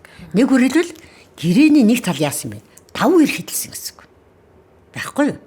За тэрийгээ эдгээр юу гэж тайлбарласан бэ гэхээр одоо Монгол ядуу штэ мөнгө төр байхгүй хэцүү штэ. Тэгээд одоо ингээд аюулгүй хөрөнгө оруулалтаа нийлээд ухаацтай гайгүй гоё болох гэж байна. Та нартай сайхан амьдрах гэж байна. Яста Монгол хүн болон жаргах гэж юм бэл ингээд саарлсан. Тэгээд монголчууд үнэлсэн штэ. Үнэмсэн итгэсэн. Гадаадаас их сайхан шудраг сайхан хөрөнгөтэй мөнгөтэй хүн орж ирээд дэнчин дээр чорж ирээд бидрийг жаргаагаад өөрөө ашиг хонжуулах гэж юм байна найдсан байхгүй. За ингээд найдаад байж итэл оюу толгой гэрээ асуудал төр 2011 онд 3 жилийн дараа бас дахиад хувь нийлэгчийн гэрээнд өөрчлөлт орсон. За бидний анхаарал тавихтаа бол 51% Монгол байх хэрэгтэй. Тий. Яагаад гэвэл баялаг нь бидэд байгаа учраас. Гэл би ч одоо асуудал болгож хэл. За тэгсэн чинь 34 Монголд болоод 66 хөрөнгө оруулагчийн талуулга ирсэн. тэгсэн. Бидний өвөг дээдс үеийн үед үрийн үрд мөнхийн мөнгөд энэ сая тавцан квадрат метр нутгийг бүрэн бүтэн байлгаад байглаас заяасан тэр баялагын зүй зохистой хэрэглээд мөнгө оршоорол гэж үлдээсэн болохоос биш гадны хөрөнгө оруулагчид мөнгөтэй хүн 50 туучраа гэж бидэд үлдээгүй байх гэж би боддог байхгүй. Ингээ 2011 онд хувь нийлэгчийн гэрээн дээр Монголын тал ашиггүй хэвээр үлдсэн. За энэ үед би гарч иж чадаагүй. Яг үл Монгол Улсын их сургуулийн хүл анги сурчсан. Оюутан байсан. Би өдөр шөнөгүй хичээл хийсэн. Ийшээ талдганаал тийшээ талдганаад ахаар хоёр туулаа хүйсэн ан чи хос оцордог үсттэй. Тийм учраас би хичээл юмд анхаарлаа тавиад би мэдсэн. Дотроос хилгэн жисэн би. Гээд би хичээлд анхаарлаа тавьсан. За 2015 онд дахиад Дубайн гэрээ гэдэг сайхан дээрмэн гэрээ гараад ирсэн тий. За энийг бол монголчууд бүгд мэдж байгаа. За энэ дээр бол одоо тэгээд бас л нөгөө далдуурхан асуудал гарч ирж байгаа байхгүй. Тийм ээ. За далдуурхан гэрээн дээр өстой Дубайн гэрэн дээр монголчууд өстой нэг тоогоогүй дээ. Нөгөө гадны хөрөнгө оруулагч эдний чи дураар авилж болдгийм байна. Эзэнгүй баялаг энд байж байгаа юм байна гэсэн шиг аялсан шүү дээ бид нар бүгд мэдж байгаа. За 2022 онд за одоо нөгөө далдуурхан гэрээг чинь байгуулах гэсэн чинь зардал нь хэтэрсэн байсан шүү дээ тийм ээ. Тий. За ингээд одоо би бодож илаа. За одоо 22 оны гэрэн дээр зардал хэтэрсэн юм ч гэсэн энэ бэрэл хэсэж байгаа л гэрээг одоо өстой зүг болгоно доо. Яг далдуурхан зөвшөөрлөөр шастаа ганц газараа дэрлэгдээ би баярлж ирсэн л та. Уучлаарай. Гэтэл тооцоог. тийм болоо. Ганц дарж авах газараа тооцохгүйгээр тэр хэтрэлтийг өрөөсөө зогсоохгүйгээр зөв голдролт нь оруулахгүйгээр зөвшөөрлөөр гэсэн шүү дээ. Тэгсэн. Далдуурхан зөвшөөрөл. Энэ бол гэмтэрэг. Энэ бол Монголоос сургасан үйлдэл гэж би харж байгаа. Маш олон засах юм байгаа шүү дээ манай оюутлогын гэрээ дээр. Тийм байна. Юуг засаагүй байсан шүү. За одоо 2026. Одоо ёстой оюу толгойн гэрээ бүх болохгүй юмаа засч авахгүй бол нөгөө далдуурхаа чинь дуусна шүү дээ. Маш хурдан дуусна шүү дээ. Тийм. Хамаг баялгаа зөрчин. Одоо монголчууд минь та нар нэр монгол хүн юм бол нэрийн баялагтай эзэн болох гэж юм бол нэр хүн шиг амьдрахыг хүсэж байгаа юм бол өрнөөс өрөнд өргөн хүн алга тийм үү өртөө хүн өөдлөхгүй өртөө юмаа таргалахгүй өөр бити тавираа гэд өвд эд чинь хэлсэн шүү дээ. Тэгээ өөрсөнд нь ийм их баялаг үлдээчихэд хахад тэрнээс өрөнд сууж шин. Одоо би яагаад өнөөдөр эцсийн хүртэл үзнэ гэсэн бэ гэвэл оюу толгой 41 тэрбумын асуудал яригдж байна тийм үү? 20 тэрбум нь гадаадын хөрөнгө оруулагчийн нэртэй явж байгаа шүү дээ. 21 тэрбум нь манай баялагаас гарсан мөнгө шүү дээ. Ашигтай. 21 тэрбум манай баялагаас гарсан мөнгө бол ямар нэгэн зээл мэйл хүүмтэй байхгүй байгаа. Гадаадын хөрөнгө оруулалт нэртэй тэр 20 тэрбум чи өөрөө зээлийн хүүтэй байгаа. Гадаад 20 банк оролцож байгаа юмд. За тэгвэл ерөөсө банкуд чи өөрөө дэлхийг үддэж шүү дээ. Тий. Монголыг уйтгаа дэлхийг үддэж шүү дээ. Тэгээ дэлхийн 20 банктан дээр Монгол улс зээлийн хүүтэй ингээд одоо өдөр болгон бид нар 15 тэрбумын өрн орж шүү дээ. Би энд хэлгэнж байна. Би зэвүүцэж байна. Би эсэргүүцэж байна. Тийм учраас би эцсийн гартал үзнэ гэж ирсэн. За Монгол улсын оюу толгой дээр 66% дээр гадаад 2 компани байгаа. Тий. За энэ дээр ямар компани байгаа гэвэл шүү дээ. 65.9% дээр нь оюу толгойн Нидерланд гэдэг компани байгаа. Энэ офшор улсын компани шүү. Офшор улсад байдаг компани энэ компани. За 0.1% дээр нь одоо бас Их Британий тэр Брижийн харалтын офшор улсад байдаг бас нэг компани эзэмшиж байгаа шүү. Тэгээ Монгол улсын засгийн газар офшорчдод нийлээд Монголынхаа баялагийг цөлмөөдөж болох юм уу? Тэгэхээр Монголын оюу толгойн 100% 66 нь офшор улсад байрладаг офшор улсад хамардаг компаниуд байлгаж байгаа шүү. 34 нь бид нар дээр байгаа шүү. Тэгээ өнөөдөр хүртэл бид ногдол ашиг авсангүй шүү дээ. 21 тэрбумын ашиг та ижилсээд бид нар ногдол ашиг яагаад авахгүй байгаа юм бэ? Яагаад бид нар тэр офшор улсад байгаа нөхдүүдээ 20 тэрбумын зээлийг бид нар зээлийн хүүтийн төлөөд байгаа юм бэ? Гэхдээ одоо манай Монгол улс миний авсан мэдээлэлээр энэ банкуд ч одоо 4.4 тэрбумын зээлтэй байгаа шүү дээ. Тий. Дээрээс нь одоо тэр Еврогийн тавьсан зээлийг бас давхар төлж байгаа шүү дээ бид нар чинь.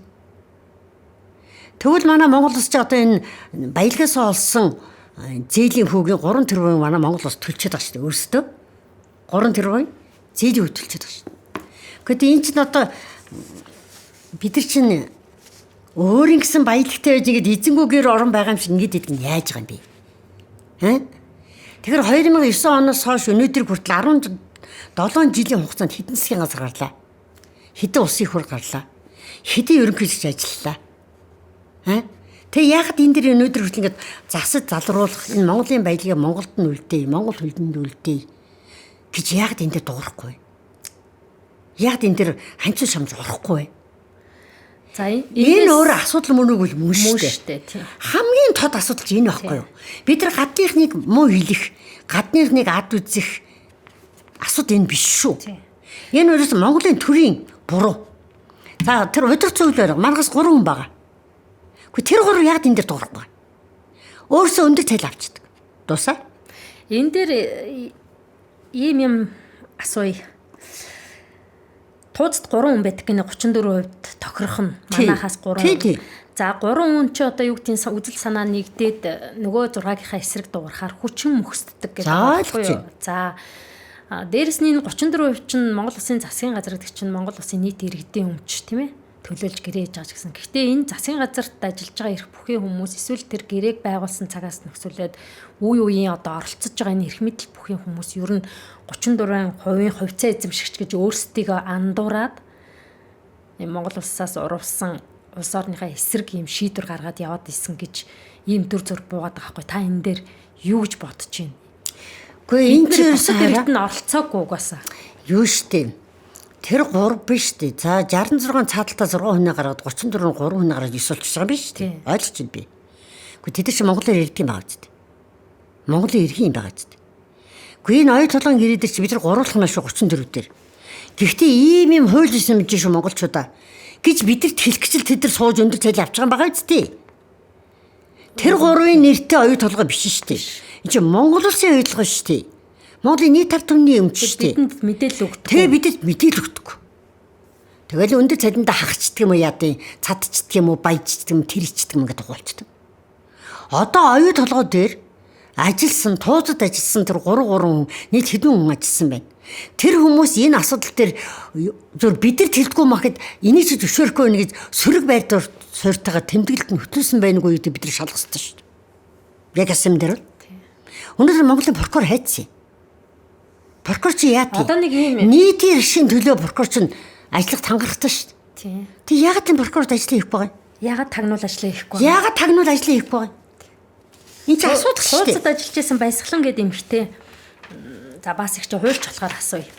Сэтгүүлч нарт нэг саяхан мэдээлэл хийсэн. Кофе унгаа мэдээлэл. За энэ бол Монгол улсын тусгаар тогтносон Монгол улсын эсрэг үйл ажиллагаа болж байна гэж ингэж гаргаж байгаа шийдвэр болгоны тэр тууцын аврал дээр одоо өөрийнхөө үг үзэл бодол тэмцэл хэлдэг. Тэгэхээр зэрэг тэр хүний үгийг бол ерөөсөө авчилцдаггүй байсан гинэ. За энэ бас нэг зовлон. За тэгээд засгийн газар одоо хилцээр түрээ шийдвэр гаргаад ингээд явхаар ерөөсөө хэлсэн үгэндээ хүрдэггүй. Ер нь монголчуудыг огт хүндэлдэггүй. Тэр хөрөнгө оруулагч нар одоо нэгсэндээ хөрөнгө оруулагч чинь 34% засгийн газар Монгол Улсын засгийн газар 66 тэр Рио Тинтогийн төлөөлөл гэдэг байгаа шүү дээ. Тэгвэл энд оюут толгой гэдэг нэг аж ахуйн нэгж ажиллаад байна шүү дээ. За тэгвэл Монгол Улсын хуулинд захирагддаггүй нэг юм оюут толгой гэдэг компани байгаад байгаа юм байна. 34% үл хүндэтгдэг, 66%-ийнхаа дандаа шийдвэрээр явдаг. Тэр энэ одоо түрүүн таны хэлснээр гэрээ гэдэг бол Тийшэрхийн хэвчээ. ингээ хангаж чадахгүй байгаа нөхцөл заавал бид нар олоос гарах ёстой юм. Эндээ Монголдо шийдэх боломж байна уу? Тэр прокурор тагнуул ажиллах нөхцөл болцоо энэ. За би зүгээр шуутхан хэлэхэд байна шүү дээ. Энэ олон улсын хурал, энэ олон засгийн газар ерөнхийлөгч нар оюут толгойн 66%-ийг эзэмшдэг офшор бүстэй компаниудаас айж, гөлийж, гөлтий зарим нь авилгаж авсан байх магадлал маш өндөртөө. Монголын нийтийн эрхийн асуудал дээр ир зориг гаргаж монгол хүнийхээ сэтгэл зүрх, ёс суртахуун, ёс зүй гаргаж дуграагүй учраас энэ дээр ер нь одоо миний харж байгаа яг энэ оюут толгой энэ хууль бас одоо бүр хааж байж боломжгүй гэрээний дээрмийг талд дугуйр суусуудыг бид нар илчлэх ёстой гэж харж байгаа. Толгой дараалан бид нар энэ асуудыг шалгах ёстой. Тэгэхээр би тийм учраас би иргэдийн төлөөлөл энэ дээр ингээд хүрээдэрт би баярлаад байгаа юм. Одоо бид нар хариугаа аваагүй л байна л да. Хариугаа авна. Тэгэхээр ноог ташаа авъя л да энэ чинь. Тийм ээ? 66 новшор үст юм а хийгээд болоод тахт бид нар ноог ташаа яг давчлахгүй байна. Бид нар чинь юмны эзэн, энэ хөрөнгөний эзэн шүү дээ. Энэ баялагын эзэн шүү дээ. Энэ оюут толгойдоор энэ их баялаг байгааг бол тэр хөрөнгө оруулж юугаад дэнжин тавьж зээл авах юм. Тийм. Энд чи эзэнгүү гэрт орж ирээд юмын дураар аваад гарч байгаатай адилхан болж шүү дээ. Энэ хорвоод хүн болчоод олзон дургуун хүн гэж байт юм. Олзон дургуун компани гэж байт юм уу? Олзон дургуун төр гэж байт юм уу? Байхгүй. Байхгүй шүү дээ. Шуналгүй хүн гэж бараг байхгүй шүү дээ. Тэгэхээр энэ манай Монголын төрийн буруу. Манай ард иргэдийн буруу. Би буруу бусдаа сайхаас өмнө өөртөө хайсан дээр гэж ойлгож байгаа. Тийм. За энэ зээлийн офшор бүстэй ажиллаж байгаа энэ 66% хоёр компани Монголд биш дээ. 100 төгрөгийн ямиг 600 мянга 600 төгрөг болгож оруулж ирдэг. Ингээд зардлыг өсгöd бид нар болон асуудал гаргаж хаад манай Монголын төр яг энэ дээр хяналт тавихгүйгээр зардлын батлаа явуулаад идэв. Тэгэд энэ олгоныг засъя, залруулъя, Монгол улс ашгаа авъя, ногдол ашгаа авъя гэдэг энэ иргэдийн хөдөлгөөн өрнөөд та бүхэн маань отхон сэтгүүлч завынгаа бас ихч гарч ирлээ. За тэгэл тэр Батнайрамдал гишүүн Солонгоо гэдэг ингээл шүглүүлсэн хүмүүс байна л да. Бас үгүй. Түүнээс биш би одоо жирийн Монгол улсын иргэнийхээ нэг төлөөлөл ахгүй. Бид нар оюутлогын талаар ямар ч ойлголт байхгүй. Бид нар засгийн газартаа итгэж जैन тэрийг сонирхдаггүй. За дээрэс нь гадны хөрөнгө оруулалттай компани мундаг л гэж боддог. Ажлын байр бий болгосон татвар төлдөг мундаг гэж боддог. Та бас хуульчун нэгийг бодож хоёрыг тунгаах вүзээ. Тэг манай үзэгчд бас энэ эсрэг байр суурь илэрхийлж байгаа сошиал орчинд одоо энэ оюут толгойн гэрээг зас залруулах ёстой гэж үзэл бодлоо илэрхийлж байгаа иргэдийн эсрэг одоо өөрийнхөө үзэл бодол дүгнэлтийг бичиж байгаа улс төр судлаач Чинбат гэдэг хүний тавьсан 3 асуултыг би танаас асууя. За. Өөрөө энэ олон нийтэд тавиад ингээд баг санал асуулга яваад нэгсэндээ дүгнэлт хийгээд байгаа юм баггүй юу? Наа чин тийм мэрэгжлийн хүн юм уу те? Тийм энэ Арслан намын гишүүн. Одоо юуны мэрэгжлийн судлаач юм? Мэдгүй өөрийгөө бол улс төр судлаач Ц Чимбат гэсэн байна. Мэдгүй би ер нь улс төр судлаач тийм хүн мэдгүй. За тэгээд ингэж байна. Оюу толгойн гэрээ маш муу, алдагдaltaй босон гээд байгаа. Цэвэр цусны эх орончт гээд та нарыг хэлж байгаа. Цэвэр цусны эх орончтоос асууя. Яг гэрээний ямар залтанд буруу муу болчихсон юм бэ? Та бол сая хэлсэн шүү дээ. Ямар зөрчлүүд гарсан бэ гэдгийг хэлсэн. Би бол энд хариулсан гэж бодож байна. За хоёр дахь нь өдөрт 15 тэрбум төгрөг манай улс хүүнд нь төлдөг гэд байх юм аа. Төлсөн баримт эсвэл өрийн бичгийг нь үзсэн эх орончид та нарт байна уу гэж байна. За наадхаас эхлээ би хариулчих. За өнөөдөр Монгол улсын 15 тэрбумын хүү төлж ийн өдөрт.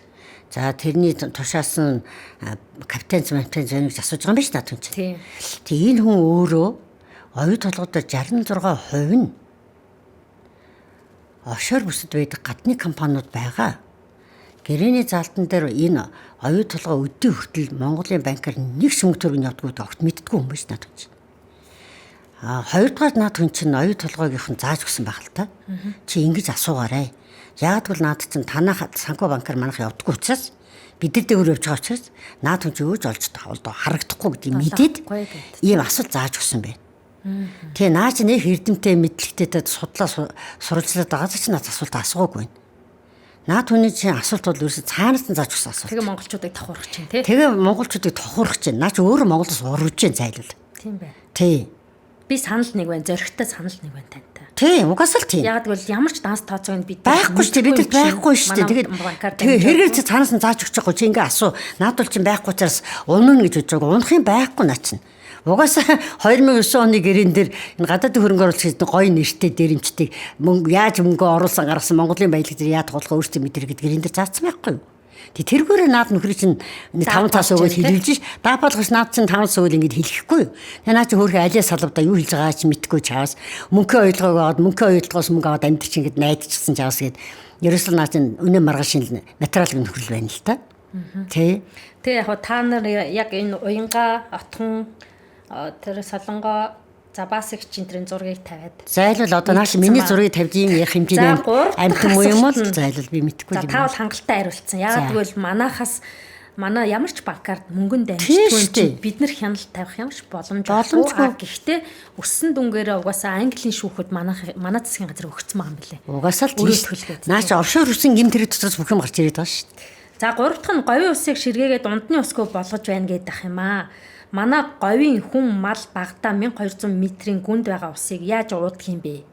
Ядаж байхад тэр нь далайн дагстаа уснаас хортой гэд эрдэмтэд хэлээд байх юм аа. Говийг усгүй болгож байгаа оюу толгой секундэд хэдэн литр 800 литр ус хэрглэж байгаа. Тэгэхээр энийг бол энэ хүн хамгаалж ин л да 1200 метрийн гүнээс ус татчихахад хүн ард мал сүрэгт ямар ч хор хөнөөлгүй. Та нар эх орончд хүн сүрэг мэн цэвэр цуснууд мэн. Тий, яг наад хүн чинь ингээд монголчуудыг хүн сүрэг гэж хэлж байгаа юм бол өөрөө монгол хүн биш юм байна. Монгол хүнээс сүрэг гэж хэлж байгаа нь монгол хүн биш юм байна. Нэг, хоёрт говийг усгүй болж байгаа юу? Мал тэр доод гүний усыг уудгүй гэдгийг наадах чинь мэддэг юм биш. Хэрдээ эрдэмтэж мэддэг юм биш. Наадах чинь цаг хугацаа хэмждэг. Одоо хэмжээ тэр онгийн гол мол цааш хатцсан харагдаж байна тийм сэрэгцсэн онгийн гол ч ёстой 4-5 аймгийн нутгаар дамжаад ан амтан өвс ургамал тийм ээ бүгдийн малта хуйтай хүнтэй ундаалж ирсэн тасарсан байхгүй. Тэгэхээр заавал тэр давстаа усмас гэд. Гэхдээ наа чи өөрөө тэгээд 1700 метрийн гүнд ороод тэр усыг амссан хүн юм уу? Давстаа юм уу? Юутай гэдэг нь амссан хүн юм уу? Тэгээ ийм харанхуй, ийм юм уншдаггүй, юм зөвлөлж үддэггүй зүгээр мөнгө өгөөл чи ийм хэлэхээр заа гэд хэлдэг ийм усуд одоо наадуулж наадах хүн ерөөсө монголч захын монгол хүүхд наа чинь дургуутчих. Юу хүн сүр өмөрхтэй мантай. Тэрийн монгол хүн наа чинь дургуутчих. Яагаад? Монголоос гарч байгаа тэр их баялагийг ингээ монголчуудыг ядууруулад аваа явж байгаа. Хэн дуртай байх юм? Хинч дуртай байхгүй. Одоо говьос маш хүмүүс уцаар ирж байна. Бид одоо ингээд амьдрах газаргүй уух ус ятах бүр амьдрах газаргүй болж байна гэж ярьж шít. Тэгэхээр юу одоо наадмын бол зайлшгүй уул уурхайн талаар өгүүлбэрч байхгүй. Хойч ирээдүйн талаар Монгол яах гэж мэдэхгүй нэг ийм нөхөл яриад байгаа юм байна л да. Би тийж л ойлголоо. Тэгээ гадны хөрөнгө оруулагчдыг дэмжсэн тийм ээ. Гадны хөрөнгө оруулагч гэдэг нэр томьёо буруу нэр томьёо яваад байгаа шүү. Гадны хөрөнгө оруулагч биш 66%-ийг барьж байгаа офшор бүсэнд байгаа 2 компани бол Монголын баялагийг зээл болгож дэмжин тавьчихад тэгээд ингээд асуудал явуулж байгаа. Оюу толгойн бүх юм банкны барьцаанд байгаа шүү. Бүр бүх юм. Энэ банкны барьцаанаас 2035 онд зээлийн хүүтэд төлжиж барьцаанаас гарна шүү. Тэг яагаад Монгол улсын бүх юмыг тэд барьцаанд тавьж байгаа? Тэгээ одоо энийг ингээд мэдхийн дээр мэдтэл нь хилээд идэг энэ олон нийт чинь нэг л амьсгалж өгөхгүй байх юм одоо хөдөлж гин үү? Мэдрэгдэж гин үү? Гэхдээ яг олон нийтийг амьсгалахгүй байгаа, хөдлөхгүй байгаа гэж бодож байгаа л доо. Дээрэс нь хэдэн гараад ирсэн улсуудыг харлуулаад доромжлохлоор гомдоод госоогоод явчихна гэж бодож байгаа л доо. Дээрэс нь одоо төрд байгаа энэ шийдвэр гаргадаг улсуудад карт тараагаад дахиад амжуулчаад 35 хүртэл амжуулчихна гэж бодоод байна л да надад чинь. Тэгэхээр энэ 2016 онд гэрээнд өөрчлөх энэхүү хугацаанд нэг бол тэр гадаадын компанид үйлчлээд байгаа төрөө бид нар солих хэрэгтэй. Нөгөө бол төртөгөө нийлээд гадаадын компанид уучлаарай. Та нарын энэ зардал давуулдаг. Манай баялагийг зээл тавьдаг дураараа тий. Тэгээ өөртөө давуу байдал би болсон хэрэг бид зөвшөөрөхгүй. Энэ бол ард түмний өмч. Газрын хэмжээний баялаг ард түмний өмч. Өмчийн эзэд өөртөө босч ирэх хэрэгтэй. Тэрээс энийг төлөөлсөн 126 засгийн газар төлөхгүй. Яаж төлөхгүй? Тэгэхээр одоо ийм тохиолдол зөндөө биш чийл мэлзэндээ газар байгаа тий. Тэгэхээр бид нар ерөөсөө явна. Энэ нийцэг үзэн. Монголчууд бүгд ядуулсан. Бүгд өртөө болсон. Ажил хийж байгаа ч өргөө, өртөө, ажил хийгээгүй ч өртөө. Одоо бүр байцад өдөр болгон бид нар өртөлж шүү дээ. Та хэд маань ингэж бодоод байдаг арт түмэн баян байгаа юм шүү. Боломжийн байгаад амьдраад байгаа болоод энэ мэтийг хүлээн зөвшөөрөд байгаа юм шүү. Би бол арт түмнийг хүлээн зөвшөөрч байгаа хэлэхгүй. Арт түмэн бол хүлээн зөвшөөрөхгүй байгаа. Зөвшөөрөхгүй байгаа ч харагдаж байна. Сая 26 сарын 9-өөс хойш одоо маш их хүмүүс утас улаастал хандж байна. Тэмцээ, босъё, ингэж эх орондоо дорой, буурай, сэтгэл дундуур тий ингэж амьдарч ирснээс эх орныхоо төлөө одоос шаардлага гадсан бол бүх зүйлийг хийцгээсэн маш их ярьж шээ. Маш их ярьж шээ. Тэгэхээр бид нар энийг эвлэлд нэгдэж зохион байгуулалтанд оруулна. Одоо өнөөдөр энэ явж байгаа асуудал иргэдийн төлөөлөл нийлэл хийж байгаа шүү дээ хөрх юм. Тэгэхээр энэ асуудлыг бид нар энэ иргэдийн төлөөлөлд яаж хандах нь засаг дүрдээ харж байгаа. Харъя. Хуц гэдэг хариу өгөх юм уу? Хүй нийлээд аврыг гэдэг хариу өгөх юм уу? Тийм ээ? Нэг хариу өгөх баг гэж би харж байна. Тэрийг авсны дараа өгөх үүрэгтэй. Үүрэгтэй. Өгөх ёстой. Өгнө. Чамайг сайхан амьдруулна гэж бид нар өмнөөс ажиллаж байгаа. Тэгээд ямбын нийтлсэн бол ялын хийх ёстой учраас хангалттай татвар авчихна. Зулгаахаараа нэг болж байна. Тийм ээ? Тийм учраас бид нар одоо хариуг нь авна. Авсны дараа бид нар шинээр бүр өөр өргөн фронтоор зохион байгуулалтанд орно. Би бол одоо энийг зохион байгуулалтанд оруулж авчихна. Тэгээ надад хэдэн үйтдэг юм байна. Өстө цөөдөд алуулна л биз. Тэ? Итгэд найдаа томдоод асуудал аваад үлдэвэл монголчуудыг л ааз шүү дээ. Өөрөө ч шүү дээ. Тэ? Бидний амны шиг яагаад ингэж Та ямар намын гишүүн бэ? Гишүүн босоо? Би бол Монголын арц холбооны унган гишүүн. За би энэ арчилсан үйл санаанд би хайртай. Гэхдээ эрхчлөө гэдэг бол үүрэг хариуцлага хоёртойгоо нэгдмэл явдаг зүйл болохоос зөвхөн эрхчлөө гэж хасгараад үүргэж биелүүлдэггүй, хариуцлагаач хүлээдэггүй юм арчил гэж хэлэхгүй. Тийм учраас би одоо эрхээ эдлээд үүргээ биелүүлээд хариуцлага үүрдэг ийм арчлалын төлөө явна. Тийм учраас би одоо арчсан намд бол сая 19 онд илссэн буцаад. За одоо арчилсан нам дотор шудраг ус юм маш их байгаа. Жишээлбэл сая арчсан намын их хурлыг боллоо. Би тэнд одоо урилгаар суулаа. Тэнд ямар замбраагүй, ямар их задаггүй, ямар бодлогогүй, ямар их жүжигний юм явж байгааг би олж харлаа шүү дээ өөр хоёрнууд дээр. Одоо энэ баяр цогт гэдэг хүн чинь яг энэ одоо битэрийн яриа сууж байгаа оюу толгойн гэрээ дээр маш том Монголын иршээс хохирсон гэрээ хийсэн шүү дээ. Тийм ээ? Тэгэхэд энэ хүнийг одоо арчилсан намын гинсэг болгож шүү дээ. Тэгээ энэ нь зориуд 27 оны ерөнхийлөгчийн сонгуул 28 оны сонгуульд ялагдуулах тактик юм шүү. Ялж болохгүй, ерөөс арчилсан нам ялж болохгүй. Гэхдээ би энийг ингэж харж байгаа. За яг хүмүүс сонгуулийн ялтын тухай л ярьж байна. Би дахиад хэлье. Сонгуулийн ялт бол Монголын ард түмэн зөв нь ялна гэсэн ойлголтыг хар машингүй болгож ээж л гаргаж ирнэ. Өөр юм байна. Хар машинаар яаж гарахгүй? Одоо дахиад надад чинь 50 тэрбумаар хар машин авчихсан суур гарч байна. Одоо сервер дээр нь дараагийн их хурлын гишүүд зоогдсон байгаа. Нэр нь зоогдсон. Серверт мөнгө өгсөн байгаа надад чинь. Хин өгч байгаа юм? Нөгөө хоёр 66% эзэмшиж байгаа овшоор устгаа хоёр компани л өгч байгаа шүү. Манайхан дотор сонгуул хийгээд худлаж жүжигний гол дөрүүд болоод холоод одоо болох хэрэгтэй шүү. Тэр сервер өгч байгаа шүү. Магадгүй баяр цогтойгч гаргач мэдэн шүү.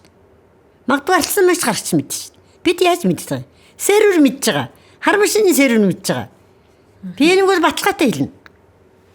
Над бүр ном нь байна. Цахим сонгуулийн дövөр гэж юу гэдэг. Тэр номыг одоо энэ 2012 онд Бадрал гэдэг хүн Английн элчиндээсэн Бадрал гэдэг хүн орчуулгын хийгээд монголчуудад авчиж өгсөн юм билээ. Тагнуул хурааж аваад устгасан юм байна лээ. Ямар хачи юм. Азад болтол миний гарт орж ирсэн. Тийм учраас би 12 оны 4 сард энэ цахим сонгуулийн дövөр ийм аюултай босод орнуудад болсон тухай мэдээлэл би өөр ганцаархад хэвлэн уралт 25 телевизээр хийжсэн юм байхгүй. Тэгээ яг л тэр номон дээр гарсан манай Монголд болоод байгаа. Хэрэгжиж байгаа. Яг хэрэгжиж байгаа. Тийм учраас монголчууд минь өнөөдөр Монголд маш олон болохгүй юм гарч иж байна. Бүр өнөөдөр бүр ном хэсээр ганц салбар байхгүй шүү. Бүр байхгүй шүү. Би одоо гэр бүлийн, хүүхдийн одоо бүр эрүүгийн гэмт өчнөө юм дээр би өнгөл хийлээ. Өчнөө хүн ирд надад соёлын зөвлөгөө авч байна. Өргөдлөө бичүүлж байна. Энэ Монголд болж байгаа нэг ч байхгүй. Бүх юм болохгүй уруудцсан. Тэгээ энэ болгоны оргил нь хаана вэ гэвэл оюутлогоо төрөл байна. Оюутлогоо төр. Оюу толгой буюу түүнээс бусад баялгуудын яг энэ аргаар эзэнгүй газараас эзэнгүй айлаас урагш төртөө байхад нь авахын тулд бүх процесс оюутлогоор удирдах гэж явуулж байна. Тийм учраас оюу толгойг бид үнэхээр Монгол хүн юм бол амьд минь дарцаагаа сууж байгаа монголчууд юм бол анхаарал тавих хэрэгтэй. Анхаарал тавиад хүчээ нэгтээд энийг зөв голдрол нь ороход бус юмнуудын зөв голдрол орох хаалга нэг суурь тавигдана. Ийм болчиход байгаа. Энэ шудраг хүмүүс зөндөө байгаа. Монголчуудад хуульчд тэр тусмаа мэрэгжлийн хүмүүс яагаад энэ болохгүй байгаа төрийг цэвэрлж болтгүй юм бол заавал одоо юу гэдгийг төлөөллийн төв байгууллага улсын их хурлын гишүүд гээд нэг саяны лойрын аргаар за мөнгө тараалт бол өстой хангалттай байдаг штэ. За ингээд нэг хууль бусаар төлөөлөгч нар манай ирээд идэг. Тэрийг ингээд бид нар баг хідэн сонгол өнгөрөөч одоо тэг ингээд хүлээн зөвшөөрөл яваад байгаа байхгүй. Тэгэхээр энийг бид нар засалруулах хуульчд. Өнөөдөр Монгол улсын прокурор шүүхийг ард түмний оролцоотой болох хэрэгтэй байна. Одоо энэ бохир юмыг арилгахын тулд. Хоёрдугаар одоо энд эдрийн мөнгө төрөө санхүү, томилгоо бүх юм хариуцдаг нөгөө миний төрөний хилдэг сөрөг үзэгдэлтэй болсон чинь төрийн их бариад сууцгаж шүү дээ. Эхэлт гараад сууцгаад. Тэгэхээр ч одоо нэгэн гажууд өнгөрч байгаа юмд дээр сүрж өнгөрөөд өөрийгөө золиосонд гаргадаг хүн хоорчод шүү дээ. А гэтэл энийг зогсоогоод зөв төшний эргүүлийг бол маш олон хүн босч ирнэ шүү. Бүр маш олон хүн босч ирнэ. Одоо ингэж бид нар шидүү хоолойгоо гаргаагүй үннийг хэлээд амиа алдсан хүн байж хөөс газаргүй. Тий. Ерөөсөө хөс газаргүй. Ерөөсөө Монголын тагнууд Монгол бүгдийг барьж авчиад. Ер нь тэгэл болжлгол барьж байгаа бол хорч тийм шүү тий. Тэгээ хорхолын асуудал биш. Тэгээ хоншир нөрөл сая 700-ыг авч 20 л доо. Тийм ээ. Өнөөдөр одоо 2 сая 300 400 тонн санал өссөн шүү дээ. 24 оны сонгуульд тийм үү. Тэр улсад нөхцөл зөргөөс их болд очсон гэж. Юус очсон гэж. Тийм. Миний харж байгаа. Одоо өнөөдөр төрийн эрхийг хамгийн их мөнгөтэй, хамгийн их мэдээлэлтэй, оюутлагад хамгийн ойрхон, хамгийн аимхаа хулцгаар худалж хялбар аргаар амьдрахыг хүсдэг. Биеийг зовохыг хүсдэггүй. Хөдөлмөрлийг гэж хүч нь хүрдэггүй. Уншаад ойлгодоггүй. тарих хатмал юм арчааг сайн тэр асуулт тавьдаг шиг юм арчааг усууд дээш гарч идэв шүү. Тэгээд одоо манайхан тэрийг цүнх барьч гэж нэрлэчихэд юм л та. Одоо цүнх барих байтгаа их оронгүй болох гэж шүү. Тийм бид одоо 20 жилийн өмнө их оронгүй насаараа уйл эцгийнхээ алдсан 3 хоног уйлна гэдээ би хэлжсэн.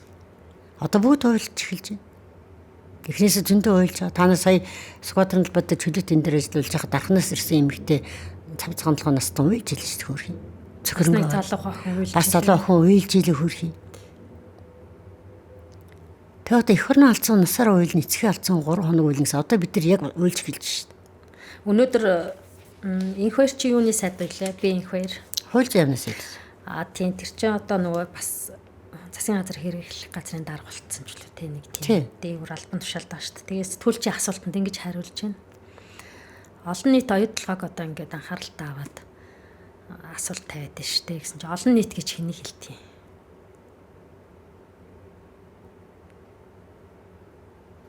Гэдэг асуулт тавьж байгаа юм уу? Тийм олон нийт гэж хэнийг хэлж байгаа гэж сэтгүүлч тэгж хэлээ. Тэгэхээр инквайрт бол одоо тэр 66% хариуцж байгаа Монголын байгалийн баялаг дээр сууц үгүйг их мөнгөтэй асуудал олон нийт юм байна л та. Тэрнээс энэ 3.6 сая хүний эгэл амьдарч байгаа хүмүүс бол олон нийт биш бол тарж шин. Нөгөө л ахмадын холбоо бид нар бүгдийг хариуцах халуугүй эвтэнгүү тэгээд хариуцдаг албан тушаал ачаалал суусуудыг хариуцдаг гэдэг шиг юм болж шин надах чинь. Яг анхаар нэг юм хэлж шин. Нэг өрлөл ард ирээдээ та нар хинч эзэнгүй хэлж шин. Яг эрх мэдэлтэй яг цагирганд нь байдаг улсууд бол хүн болж харагдаж шин. Босд нь бол уучлаарай. Юугаар ч хамаагүй цохоод очсон ялаа шиг харагдаж шин. Тэрнээс энэ чи олон нийт гэхээр өөч манай ард хүмүүс гэж яг ойлгохгүй. Хэний хэлдгийг юу гэж үгүй. Олон нийт гэдэг чинь нэг хүний нэр биш шүү дээ. Тий. Тэг яг манай нэг хоёр дайндарсан ахмад ажсан галсан дорж хүн хэлж ийсэн юм. Олон хүний амыг боож болохгүй, олон уутны амыг боож болдгоо гэж хэлж ийсэн юм хөрхий. Тэр санаанд орж байна.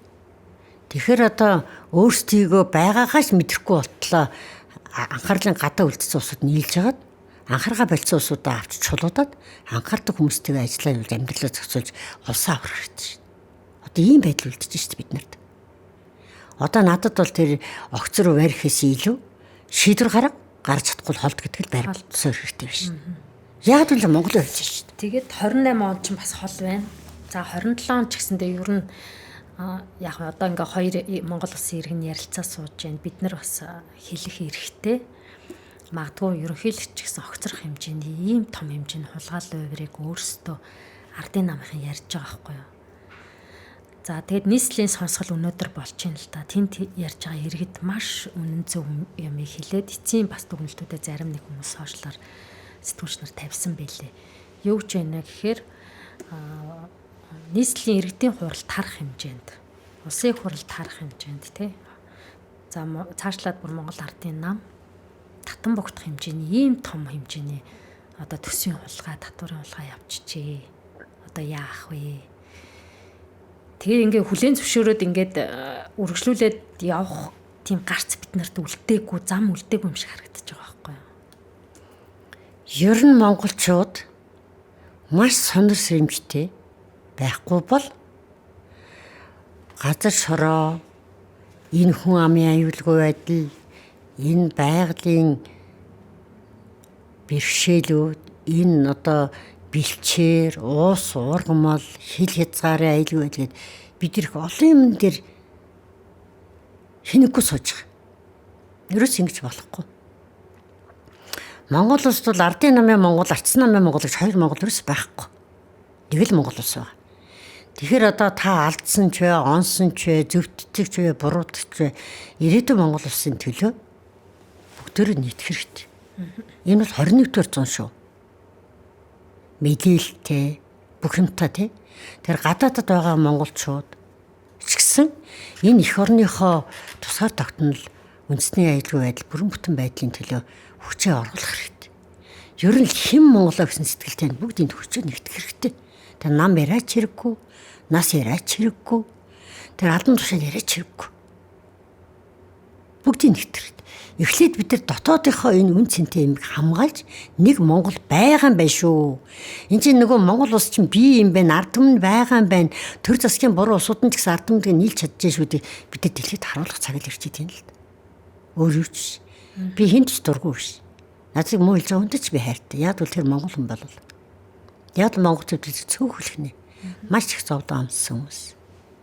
Тэгэхээр монгол хүн бид нар монголчуудыг хайртай байх хэрэгтэй. Би над монгол хүний нэг ч үзий яддаггүй. Намайг загнаад буруу ойлгосон би тэр хүнд хайртай. Яг бол монгол хүн байхгүй. Зарим хүмүүсийн надыг тэр үзий ядалт надыг хорцолж байгаа. Өшөө одоо ингэж намайг залхуурахгүй байх, өшөө хүчтэй байх, тий? Өшөө ингэж бүр босч ирэх миний тэр үдэ хатгалтыг хийж өгдөг. За ингээл одоо баас нөхрөөсөө 4 салсан гэл. Надад манай нөхрөөс 4 салгаж ирсэн шүү дээ. Тэр хар нэлхээс 50 гаруй жил үерсэн 40 гаруй жил нэг гэрт амьдсан хоёр шүү дээ. Биний өвгөн надлын өнгөрсөн. Тэнгэрт гарсан байгаа.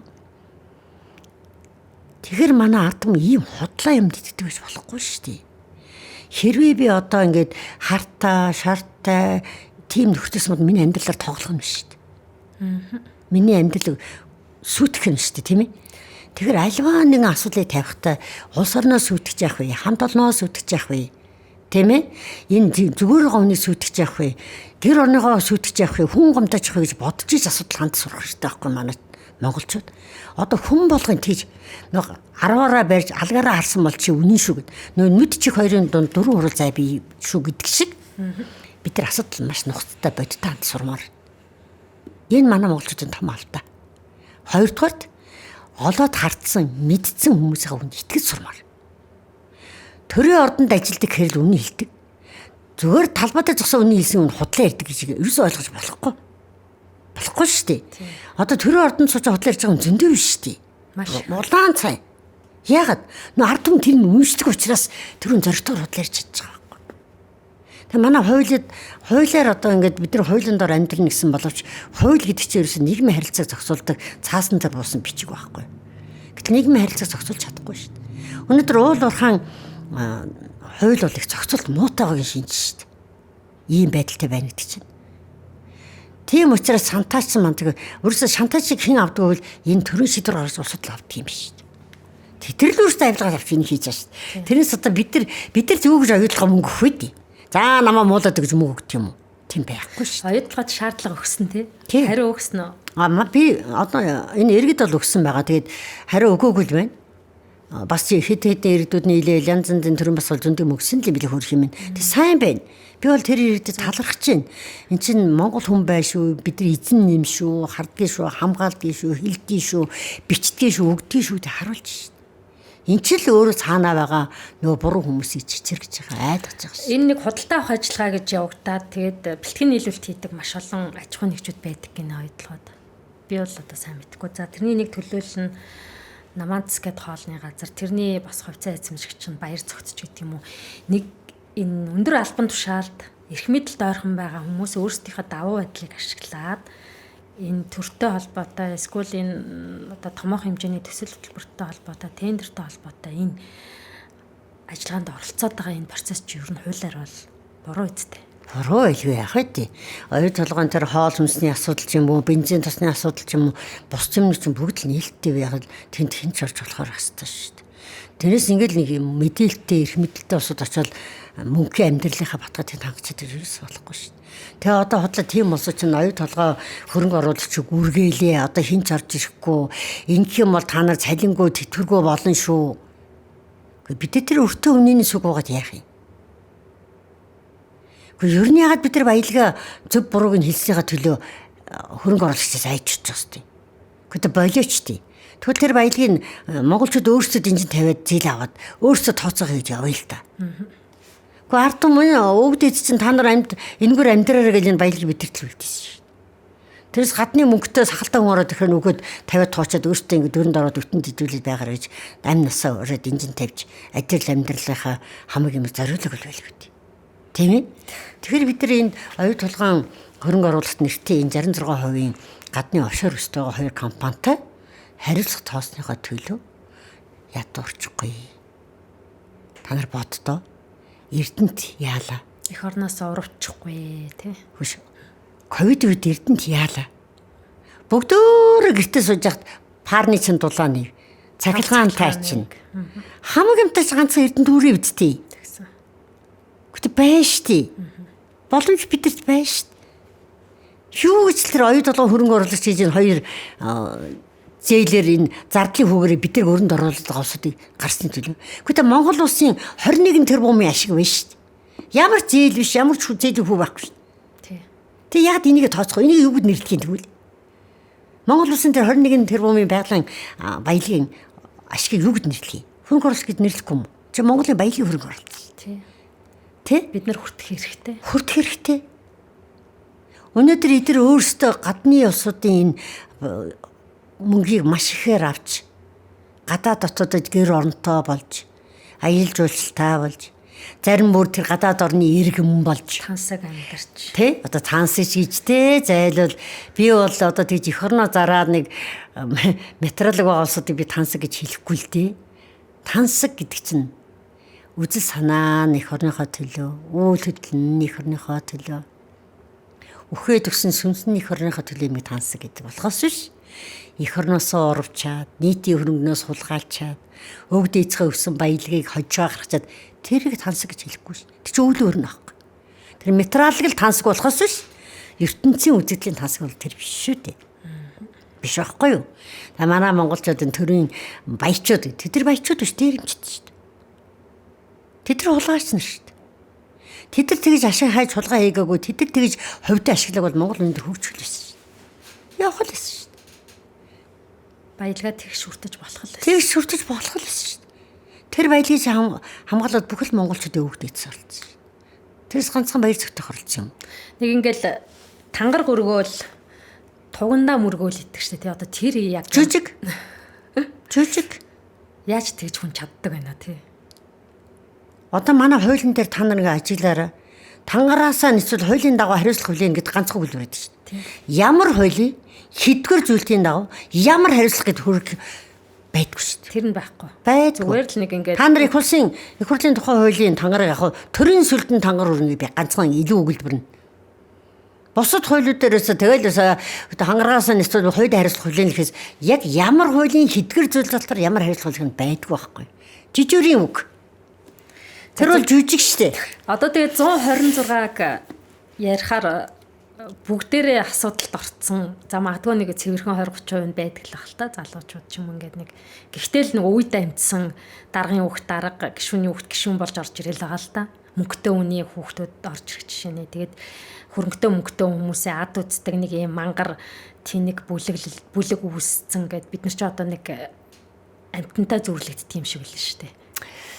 Та нар сая тэр нэг сэтгүүл гарсан байгаа шүү дээ. 126 сүлжээг бүгд гаргаж тавьсан. Одоо нийгэм танигдсан хүмүүсийн. Тэгээд сая тэр оюунх сэтгүүлч тэн дээрээс тэр учирлын сүлжээ гаргаж тавьсан байгаа зү. Тийм байлаа. Бид нар цөөхөлгөн шүү дээ. Баасан гэж хий юм бэ? Энэ ягт амар цад нь хаана байгаа юм? Худург нь хий. Алхад маш амарх. Ганцхан минут нээж худалж байна. Одоо нэг яараас асуул гараал. Одоо амар боллоо шүү дээ асуудаг юмтай. Асуултаа л зүг тавил гараад ирчихдэг тийм ээ. Ерөөс бид нар гарын алган дээр бааш ил шүү дээ. Тэг ийм байхад ичгүүгээр бүлтэгээ тулгаа хийгээд тудлаа ирээд ичгүүгээр алган тушаал дурлаа тий. Одоо тэгээд энэ манай Монгол улсын хуулийн дээр ерөөс эдрээс хуулийг өөрсөндөө дандаж авшиж. Хуулийг өөрсөндөө л тааруулж хийж байгаа. Тахруулж ийдэг шүү дээ ерөөсөө. Одоо нэг шүүхээр эцлэн тогтоогдог бол хэнийг ч гэмт хэрэгт ингэ тооцохгүй гэдэг нэг айхтар өгүүлбэр байгаа зү.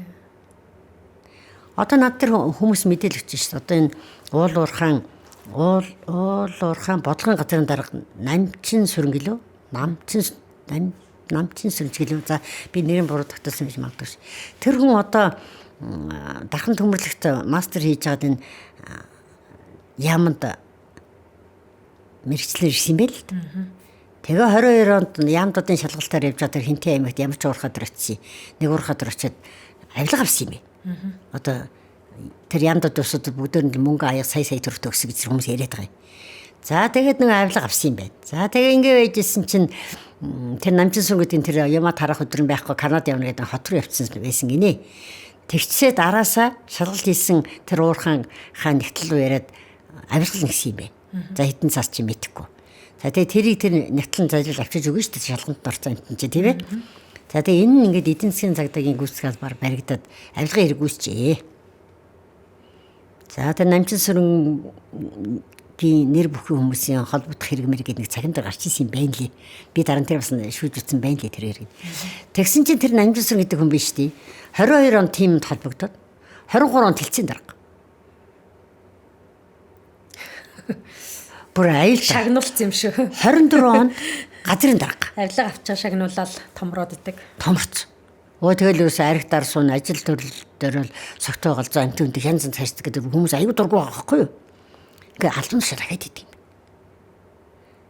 Тэг яагаад танаа авилгатай тэмцэх газар? Авилга тавлагдсан хүний яагаад ингээ албан тушаал давуулаад ах танаа авилгатайгаа тэр яагаад ингээд одоо ингээ над руу дайраад байгаа байхгүй юу? Та нар одоо та одоос нэрээ шудар гэхэд та бас эдгээр доо хөвлөсөн. Та бас авилгач болцсон баасан гэхэд над руу хүмүүс уцтаад ингээ уурдаад бухимдаад над ингэж чинь. Үгүй та нар ингэж болохгүй. Та нар өчрөө ойлгоо. Яагаад надад ингэж уурлж бухимдж байгаа? Юу болж байгаа гэдгийг асууж байгаа байхгүй. Тэгсэн чинь наад хүн чинь өөртөө тарсан төрийн албаны зөвлөлийн юу тэнд ганцаараа ороод ингэ шалгалт болтон тэнцэх гэдэг юм заваа бидэг гэдэг баахан юм над руу ярьж байгаа. Булгаанууд яриад. Тэгсэн чинь би одоо бүр аргаа ор нөгөө хүмүүс хариу өгнө шүү дээ. Би одоо авилгатай тэмцэх газрынхаа холбогдуулалттай одоо яанаа ийм гомдол ирлээ гэсэхгүй та өөрөө тэр над дээр гомдол гаргасан чинь ерөөсөд шүүхийн эцсийн шатаар шийдэг учраас тэр ажил хийгээд төр ажил хийж явж байгаа юм байна. Нөгөө нэг Хуулийн тийм. Одоо манайч нэг дабл стандарт гаргаж ирсэн 3 сэтийн шүүхээр авилга авсан гэж баяр зөвхөн хэлэхээр уучлаарай байхгүй. Тэр чинь эцсийн шийдсэн байхгүй. Саяны таны жишээнээс нэг юм лавшруулаа асууя. Асуухгүй болохгүй.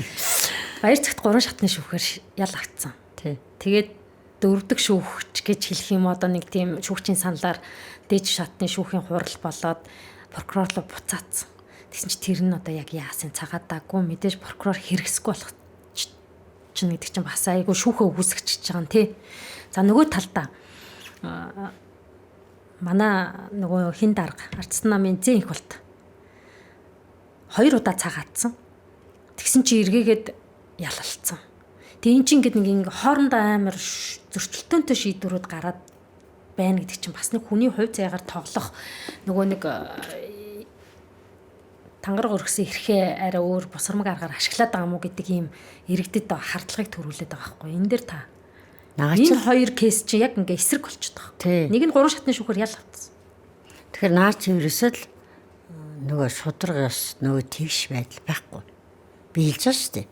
Ерөөсөө гадны хөрөнгө оруулалт нэртэй байгалийн баялагийг ингэж божигнуулж агаад юулээ дуусгасан бодлоготой хүмүүсийн гарт манай төр өөр орчод байна шүү. Тэгэл тэд нар ч үсээ захиалга хийчихэж шүү. Ерөөсөө дур зоргоор. Одоо шүүгчнэр шударгааг чадахгүй. Прокурорч ерөөсөө манай Монгол Улсын прокурор бол ерөөсөө босоо тогтолцоотой. Нэгдүгээр, хоёрдугаар огт өөрчлөлтөөгүй ганц байгууллага. Прокурорын тогтолцоо байгаа шүү. Тэгэхээр Монгол бол шүүхийн тогтолцоотой орн биш шүү. Прокурорын тогтолцоотой орн гэдэг сая барь зөвхөн юмар гараад ирж байгаа. Харин тийм тий. Монголд шүүх засгалд улс төр аимшигтай нэвтэрч гэдэг чинь над зээг болдог чинь хийсээр гараад ирж байгаа байхгүй. Хөрдөлөө тавчхан хариулахад. Миний 2 дахь дугаар дэлгэрмээгөө оролцсон улс төр судлаач. Тэгээд нэг ийм дүгнэлт хийсэн. Монголд шудраг ёсыг тогтоё гэвэл шүүгчтэй бүрэн одоо хэмжээгээр сэлгэж одоо тэр нэг шударгаар ажиллах чадварт сургаж сургалтанд хамруулах ёстой. Герман шүү. Наачин герман юу л да жишээлдээ. Ер нь бид нар өштэй шудраг ёсыг хүн болгон энэ бол шудраг бус болжлоо гэдгийг мэддэг хэмжээний тийм одоо үзэл санааг бид нийгэмд гаргаж тавих хэрэгтэй. Ерөөсө захын хүн хараад дорж харуулаа энэ шудраг ус боллоо. За шүүгч яах нэг л харж идэг. Ийм үзэл санааг бид нийгэмд гаргаж тавих хэрэгтэй. Тэгжээ тийм шудрагс тогтнохос баасан гэдэг нь очиж тийм шудрагсыг ганцаар тогтоож чадахгүй шин. Яагаад тэгэхээр манай хууль чинь өөрөө хохирогч тал байгаа шин. Тэгээ нэрэ хохирсон юм уу? Хохирогч бас дахин хохирох. Хохироос юм уу гэдгийг нотлох баримтаар шийднэ. 1, 2 зарчим. Зарчим л байна. Нотлох баримттай юмыг баримтгүй шиг шийдэж байгаа хэрэг зөндөө байна. нотлох баримтгүй мөртлөө барид байгаа юм шиг удаа шийдэж байгаа юм зөндөө биш цаана. Юу нотх баримтаа тооцохгүй, юу нотх баримтаа тооцохгүй гэдэг чинь үзэмжийн асуудал болчиход байна. Ямар аймаар юм бэ те? Тэгэхээр төрн төр шиг прокурор шиг байх тэр чиглэлийг олон хүнд ойлгох хэрэгтэй баг. За инглэл бол прокурор худлаа шүү. Инглэл бол тэр таныг зөрчиж шүү гэдэг чинь хүн болгонд ойлгомжтой байх тийм л хуулийн тогтолцоо хэрэгтэй. Хинт салаа утгагүйгээр шууд уншаад ойлгодог. Тэрийгэ бариад яг эцсээ гарт шударгаар явж чаддаг. Тийм хуулийн тогтолцоо бидэнд хэрэгтэй байна. Тэрийгэ сургалт болгоод ёстой сургуулийн хүүхдүүдээс авахлаа заадаг хэрэг байх ёстой. Нэг үргэлжлэл Монгол хүн болсон юм бол та ийм асуудал дээр зарчим байгаа гэдэг бид нар тогтоож өгсөн шүү.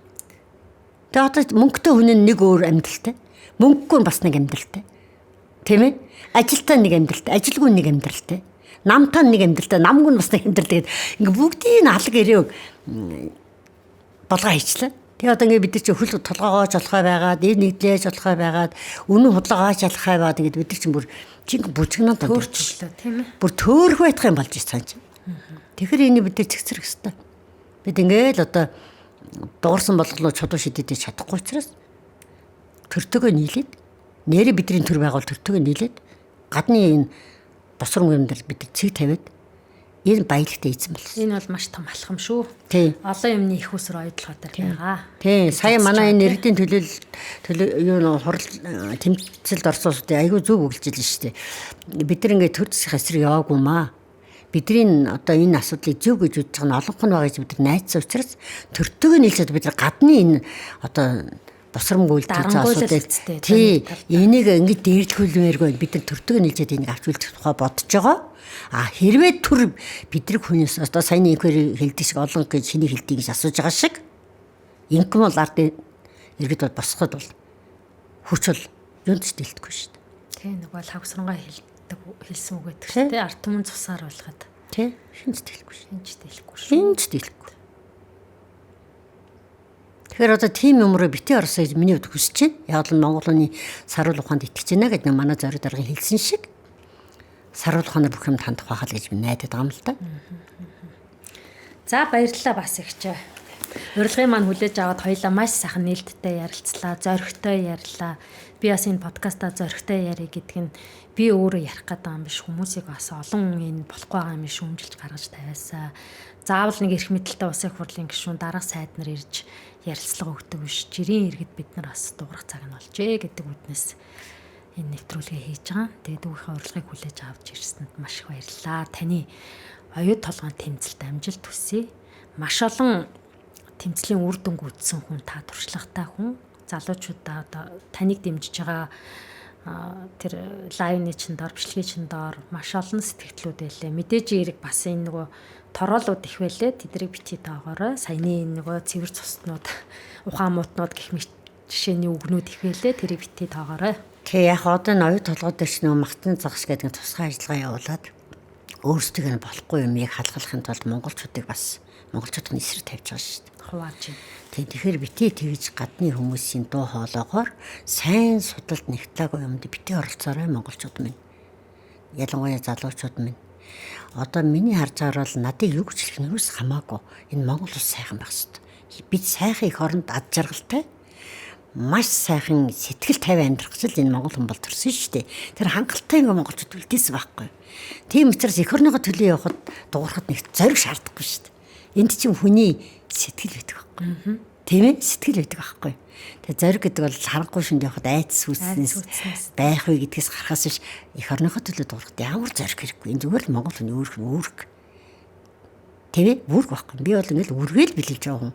Яг энэ бол баатарлага биш.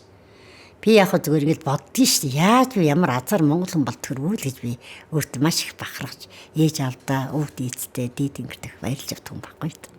За баярлалаа.